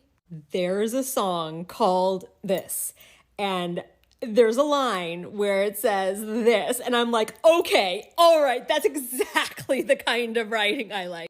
What? That does not sound to me like something that came from her mind. That instead sounds like perhaps someone put a little input in and then was totally shocked by the output. Wow. AI can write exactly how I like to write. And before anyone says, no, why is it so hard to grasp? I think someone actually wrote this in my comments in the last video. No, why is it so hard for you people to grasp that she can have co-writers? Well, I'm going to show you the rest of that clip, because while she started off by saying that, yes, that's exactly the kind of writing I like, she caught herself and she goes, and so that's why I like to write that way, or something like that. I'll show you. Which, by the way, in my opinion, means that she was trying to take credit for that line. She realized that what she had just said sounded a lot like she didn't write it, so she had to cap it off by making sure it sounded like she did write it. Hit the table, but you say kisses the mahogany grain. I'm like, okay, that's my favorite type of stuff to write. But there are some lines in the song. The first line of the second verse says, I pay the check before it kisses the mahogany grain. And I'm like, that's my favorite type of writing, right? Where you have to think about, wait, what do those words mean? Oh, somebody got the bill before it hit the table, but you say kisses the mahogany grain. I'm like, okay, that's my favorite type of stuff to write. But there are some lines. Do you see what she did there? It's like, okay, like that excitement is not, I came up with it, right? That's a weird way to talk about it if you did come up with it. Like, it divined. It just divined through her, and she was like, okay, now this is exactly the kind of stuff I like. That sounds like approval of someone else's writing, be it AI or another person. And then she caps it off in a more serious tone. So that's why, that's the stuff I like to write. Well, what? She was telling that story as a person who heard that line, which, by the way, that's groundbreaking to you. Kisses the mahogany grain instead of, like, puts the check down. Are you kidding? This is your lyricist? I cannot. This is middle school level poetry. Oh my God, it was so deep. The teacher said more descriptive words, and I did all of them. The mahogany grain means table. Anyway, no one's going to convince me that that was not her telling them about the time that she heard that lyric for the first time. The Jackson family and the Pixies are both allegedly planning on suing Taylor Swift for songs on her new album, The Life of a Showgirl. The Jackson family for her song Wood sounding too much like their song I Want You Back, and the Pixies for her song Actually Romantic sounding too much like Where Is My Mind. And the blind item reads, on the topic of that same A+ list singer, lawyers from the famously litigious A++ list pop family are reportedly circling after hearing a guitar riff on the singer's new track that sounds a little too close to one of their family's classic hits. And if that wasn't bad enough, that one named group, the one named after a candy or something manic, is also preparing to take legal action. And again, this is allegedly Taylor Swift being sued for her songs on her new album, Life of a Showgirl. And the related headline reads, Taylor Swift's Wood song is not her original work, source claims. Taylor Swift's new album, Life of a Showgirl, has been overshadowed by controversy following allegations that a lot of songs sound like other songs you've heard before. Specifically, there are allegations that her song Would bears a strong resemblance to the Jackson 5's hit I Want You Back. Sources claim that the new track is an exact copy of the classic. Some are also accusing her of lifting the entire groove. Taylor Swift commented on the plagiarism case from back in 2017 when she was accused of ripping off lyrics from her song Shake It Off. She was accused of stealing lyrics from this song, Players Gon' Play by 3LW. Players, they gon' play, and haters, they gon' hate. Ballers, they gon' ball, shot callers, they gon' call. And of course, we know this one. 'Cause the players gonna play, and the haters gonna hate. Taylor's claiming that she never heard that song before she wrote Shake It Off, and all those lyrics came from herself. She said, in writing the lyrics, I drew partially on my experiences in my life, and in particular, the unrelenting public scrutiny of my personal life, clickbait reporting, public manipulation, and other forms of negative personal criticism. Whether you are a certified Taylor Swift hater or you are one of her biggest fans, you cannot deny that this is not interpolation. And if you haven't seen the videos of Charlie Puth breaking down the difference between plagiarism and interpolation, sampling, I highly suggest you get yourself a little more educated on that. Because here is the big secret that Hollywood and the music industry does not want you to know. All of the music production is not composed by a lot of these big artists. They have actual music producers do 99% of the music and lyrics. And in exchange for making the music for the record labels, they get rich. Hi, Swifties. Have you ever heard this song?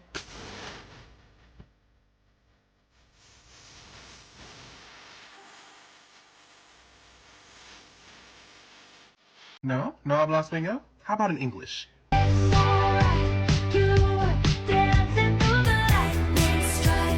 Yeah, we know that Taylor Swift loves plagiarism.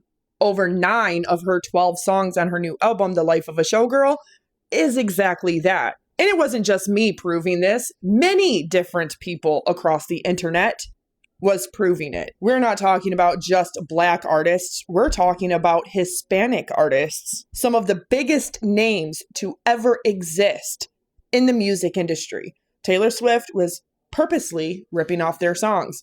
But was it intentional? She's a sociopath and a narcissist. Of course it was intentional. But the really messed up part is that she gets away with it all the time. She was just recently on a late night show saying that no, she's going to keep suppressing other artists. Unconditional love generally comes with one condition and one condition only.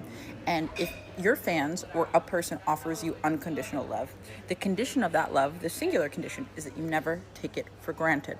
Taylor Swift's fans have been willing to see her through a lot of messiness, a lot of imperfection, a lot of her decisions even that have been, frankly, destructive at best or absolutely outside of values at worst. Her fans have offered a degree of loyalty, not only in using her Easter eggs, relying sometimes on the production of her albums when her lyrics weren't there because they understand her as a person, almost as somebody that they created. They made their girl win. They made it possible for their girl to win. But on this record, on this album, she flew a little bit too close to the sun, to use her words. She girl bossed a little too close to the sun. Because essentially what this album says is you bitches will buy anything.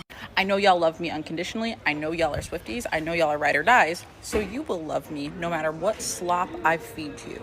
And this betrays the contract. It betrays the social contract. It also betrays the brand fundamentally. When you build your identity around these subtleties, these Easter eggs, and when you create a fan base that is so following your every move, your every communication, that they become expert in at least your marketing, if not your persona, your public persona, when you serve up something that is not up to par, you are slapping them in the face because previously you relied on the intellect, the intelligence, and the willingness of your audience to find these things, to find these Easter eggs, to find you interesting. What happened here, I think, is so disappointing to the Swifties because what they thought was an interaction that went both ways, there was a mutual understanding of respect, they now realize was truly a capitalistic billionaire businesswoman cash grab at their expense.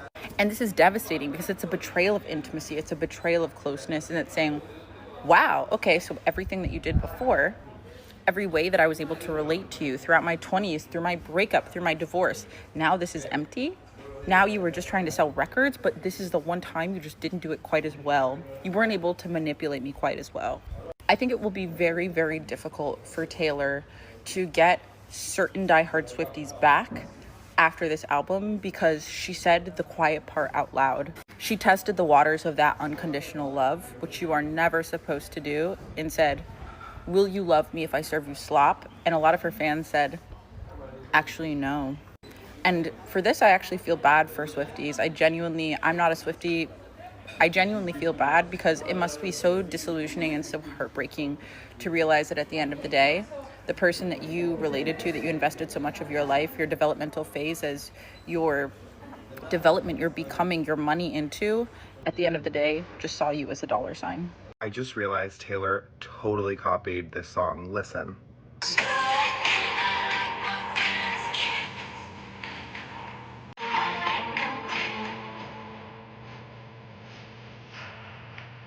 Listen.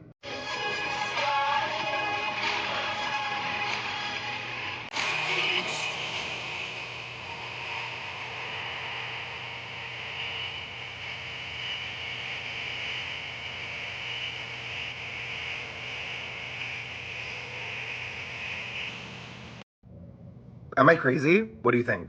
Tell me, let me know in the comments. Taylor Swift has revealed herself to be resentful of Black women, or at least deeply insecure when it comes to comparing herself to Black women. In the song Opalite, Taylor is referencing Travis Kelce's ex-girlfriend, Kayla Nicole. The lyrics of Opalite include, "You were dancing through the lightning strikes, sleepless in the onyx night, but now the sky is opalite." So Taylor is not only using the lyrics in the song to talk about how she is so much better for Travis than his ex-girlfriend is, which is inconsiderate on its face. What did that lady ever do to you? But she is choosing to do that using the imagery of onyx, which is typically black, and opalite, which is typically white. Or in Eldest Daughter, Taylor says, "I'm not a bad bitch, and this isn't savage, but I'm never gonna let you down." The language of bad bitch and savage are primarily associated with Black women, at least in this context, especially Black women in hip-hop. Both make me think of Megan Thee Stallion immediately. And there were rumors that Travis was trying to holler at Megan back in 2023, shortly before Travis and Taylor started dating. So I read this lyric as, "Sorry, I'm not a hot, cool Black woman like he usually dates." Or in Wishlist, she says they want a fat ass and a baby face. Big booties are not unique to Black women, but if we're all being honest here about the associations of Black women's bodies over the last 400 years, big booties are and have been associated with Black women. Now, could I understand why Taylor might be insecure about this? Yeah.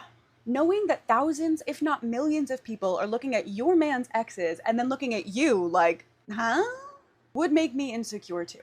But to be even relatively conscious of the trope of white men dating Black women until it's time to settle down and have white babies, or the trope of men dating Black women until they get richer or more famous, or to know the way that Kayla Nicole has been dragged to hell and back because her high-profile ex, a white man, started a very public relationship with one of the biggest pop stars in the world, a white woman, and how many people hurled racist jokes at her and Black women generally for it, to know all that and still dunk on her one more time to your millions of loyal fans. For this to come up on at least 3 different songs in one album, for her to play into harmful tropes that she has to be aware of, and for so many of Taylor's fans to not notice or just not care, this album is simply not for me. There is enough thinly veiled racial resentment in the world toward Black women.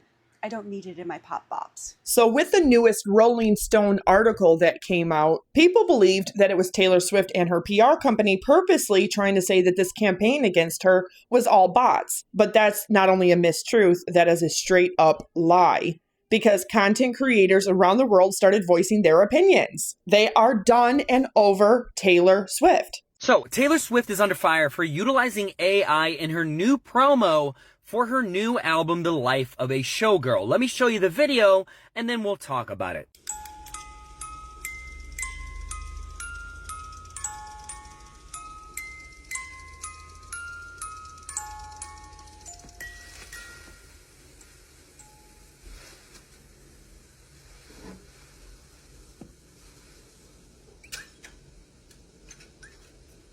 Now, if you do go back and watch that video, you are going to see some very, very subtle AI obvious things. So if you see this guy's hand right here and you go back and watch that video, you will see that nearly at this moment, It seems as if his finger goes straight through the napkin, which is obviously AI coded. Now here are some other things from other promos. Obviously Portofino is not a real place, but Portofino is, and you can see here that it's completely missing all of that. Obviously AI. And then I don't know what alien language Taylor speaks. I mean, I don't really understand her songs, but I'm guessing this is the alphabet that it actually uses. You can see the like double J here, whatever that is. Again, obviously AI. Now, you might be thinking and defending her saying, well, what's wrong with AI? Okay, that's the future. Well, for a billionaire, it does not make sense. And what makes even less sense is this woman right here fought for her intellectual property. And now she's utilizing AI. Seems a bit hypocritical, I must admit. So there you guys go. A billionaire utilizing the cheapest way to produce videos in today's economy. I'd like to hear in the comments below what you guys think, and I'll see you guys in the next video. Bye. A lot of stuff that I never speak out about, right? Like people try to provoke me all the time, right? Because it would be valuable for someone to like get under my skin, have me clap back. Then they get like, I don't know what, you get like a bunch of followers out of it. It's like, I'm not interested. Like the shower thing. No, not that. What if you were just rage baiting on purpose That's for what it followers? was. Yeah, got ya. But with this, I was like, you know what? I don't speak up about many things. This matters to me. Of the year. If people didn't like this music, the numbers would reflect that. I've had completely normal friends of mine out of context, not Swifties, not. Taylor Swift has inflicted immense damage on the black community by stripping Michael Jackson at his sixth sense to rest the fucking peace. She sampled the Jackson 5, and in the song that she sampled, she made it overly talk about her boyfriend's pink crusty pogo stick. One thing I'll say to defend the girl, y'all can't get mad. This is the most public and longest relationship she's ever been, because usually she got them legs split the fuck open in the third week. Actually, Taylor Swift has always wanted to do pop and never wanted to do country, but her and her parents said that to be a white pop star at that time, she had to be too promiscuous. Now speed it up 10 years later, she done laid her ass down with 10 men to make 10 albums. At the brisk age of 20, allegedly Olivia Rodrigo made a song that she was inspired by Taylor Swift, and she was open about it. Allegedly behind the scenes, Taylor Swift and her scene bullied that little girl to the point where she gave her 50% royalties on that song. So what the fuck made your karaoke night at the Ravine ass think you could come touch some black media and not credit?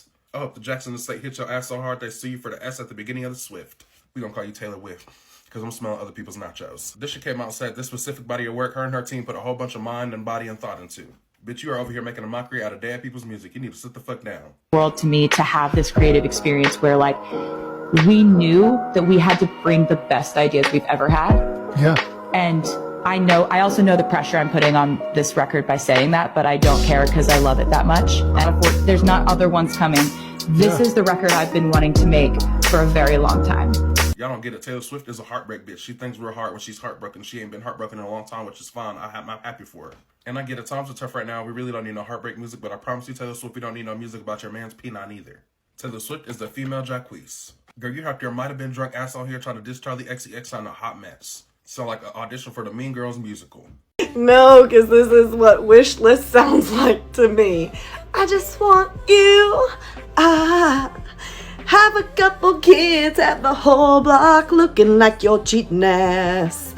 You're fucking everybody on the cul-de-sac like you. I'm about to be the friend that's too woke. Opalite made me feel nasty inside. I've seen people talk about Taylor punching down on this album in reference to like the whole Charlie XCX song, but I haven't seen anybody talk about it in terms of Opalite. And I just couldn't think of anything else when listening to the song, because for me personally, I became familiar with Travis Kelce as the white football player who only dates black women. And then he started dating Taylor Swift, and now they're engaged, so like that's not the case. But there's a verse on this song, Opalite, where she's referring to one of his last relationships. And I'm like, oh, maybe not doing that.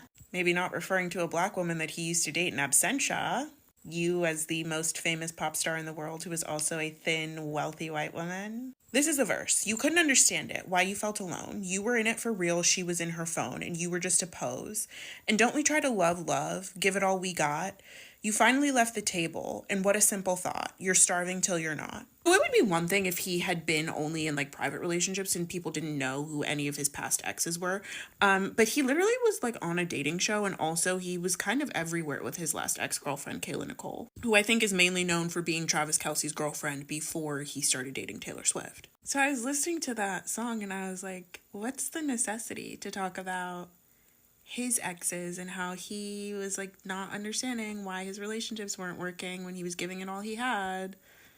when you could just talk about yourself? I don't know, like, we don't exist in vacuums. Like, there's everything that we do, all the interpersonal relationships that we have are impacted by the politics of the world that we live in. And I think the main problem that I have with the verse is that it sets up his ex as the problem when there could have been any other number of issues in their relationship. But the idea is like, oh, you're starving till you're not. I was the food that you needed to feed yourself and finally feel full. And she was too busy in that phone. Like, she wasn't enough for you. I don't know. It's kind of like weird and gloaty. And this is where the really too woke part comes in, because I started to think about the color imagery in the chorus and I was like, girl. So after she says that thing about how Travis's ex wasn't enough for him, you know, you're starving till you're not, whatever. The chorus is, and that's when I told you, it's all right. You were dancing through the lightning strikes, sleepless in the onyx night, but now the sky is opalite.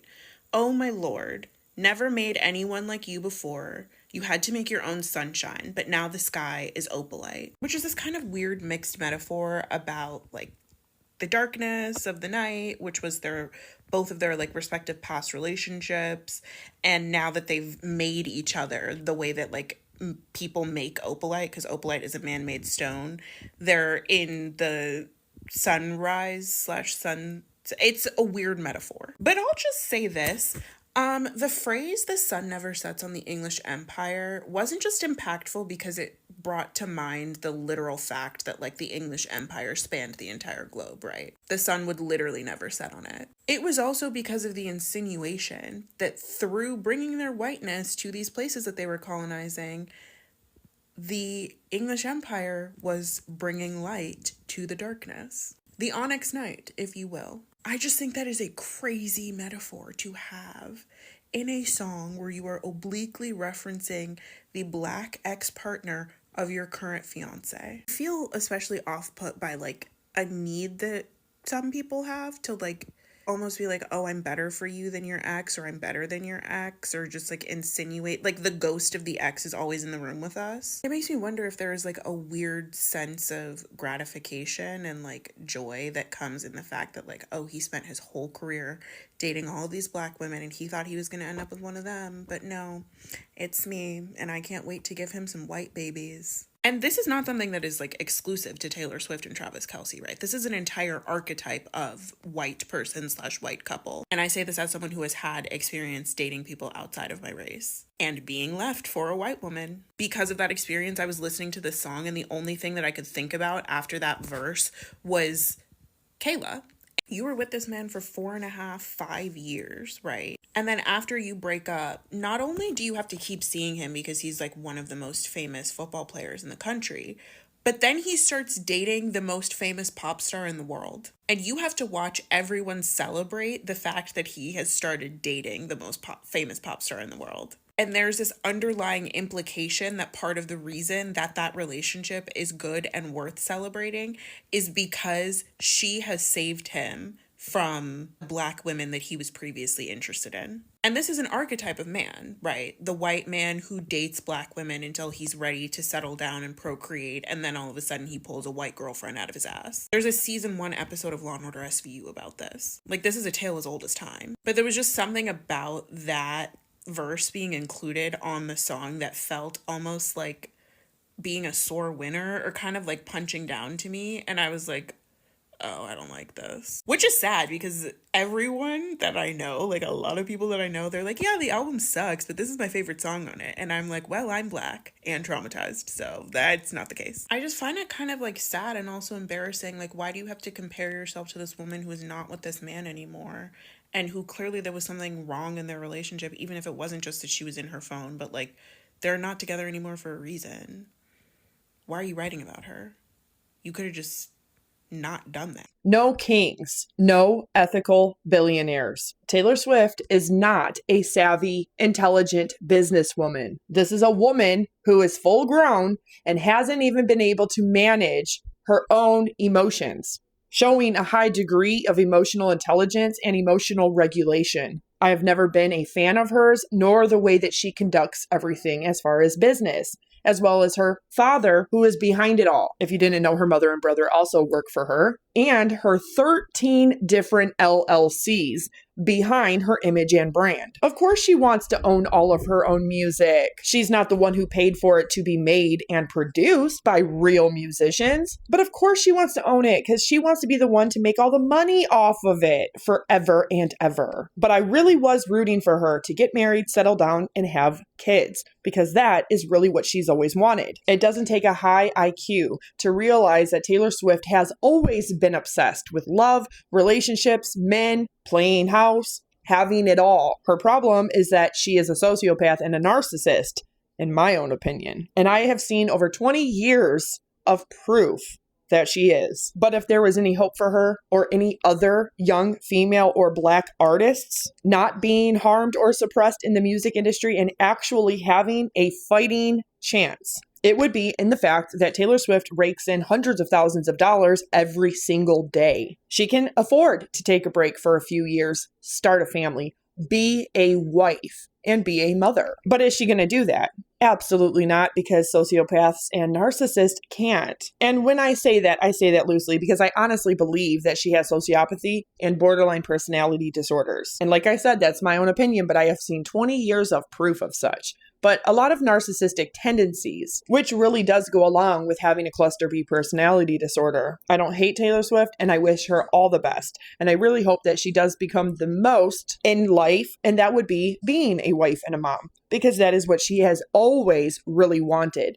She does not hide that in her music either. Her obsession with every single boyfriend or person she has ever dated, her obsession with making them stay or the future or being together forever. Love, a love story, a fairy tale. That tells you that she's deeply insecure and fractured inside because she knows she's not deserving of the money and the platform that she has. That also tells you how deeply insecure she is about not being good enough for somebody to choose to love, to choose to be with, to choose to marry and have children with, and to stay with. But again, I'm on the opposite spectrum. I really believe that's the one area in life that I do believe she deserves happiness. And if she truly is a quote Christian, unquote, like she says she is, like she claims that she is, then her dreams really would be fulfilled in being a wife and a mother, which is something she has always longed for. But she's always bartered her platform, her music career, and her fame with getting potential romantic partners and fans alike to fall in love with her. Now, I want to see her get married and I want to see her have happiness in her private life. I really do. But I want her to stop being such a horrible, mean girl to other young and Black artists, young female artists, because not only does she intentionally suppress them because she has to be number one in her own head to validate her own existence and place in the music industry, knowing that she is mediocre as far as vocals and talent. Nobody wants her to go away in music completely, but what we want her to stop doing is what she's doing. The lawsuits, the forced credits, the hypocrisy while she's actively plagiarizing everybody, the acting like she owns the music industry, and constantly continuing to work because hundreds of people depend on her for their career. I think if she was smart, those billions of dollars that she has, she would open up her own record label and her own record studios, and she would be the record label who gives young female Black artists a chance to have a record deal that they otherwise would never have the opportunity or the means to obtain in their life. Can you imagine the power, the connections, and the wealth that would come if Taylor Swift actually helped other young female artists instead of always trying to suppress and compete with them for all of the Grammys and awards? Cluster B personality disorders oftentimes do, because they need that sense of validation for themselves. Because Taylor Swift is not number one. She is not the best in the music industry. She is not the most talented. She's not the most hardworking. We know the system is rigged. We know that the Academy and Billboard is rigged. And we know that Rolling Stone is in her pocket. But if she was actually giving record deals to young female artists or young female Black artists that are talented, to give them the opportunity that they're never going to see otherwise. It's not just about the wealth and the power that she would generate from that, but the level of respect that people would give her, actually giving a leg up to others, including helping them to write their first or second albums, helping them to have a record deal that they can own their masters. helping them have the best producers on the face of planet Earth to help them make sure their albums are a hit the same way she does. But she doesn't do that. And you want to know why she doesn't do that? Not only would it turn her into a trillionaire, it's because she needs to be seen as the best in the music industry. She doesn't want to give a hand up or a leg up to her direct competition. And that's how you know she's a narcissist. Even though she has every means, motive, and opportunity to actually do good in music, give back to music, give back to women, and really truly be a girl's girl, a real feminist. But it doesn't exist. It never has. The fake feminism only exists when she's using it to her own benefit and to excuse her behavior. She also loves to darvo everybody in society and turn it around and make it that she's the victim. But she's not. She's the billionaire, but she doesn't need to take advice from me.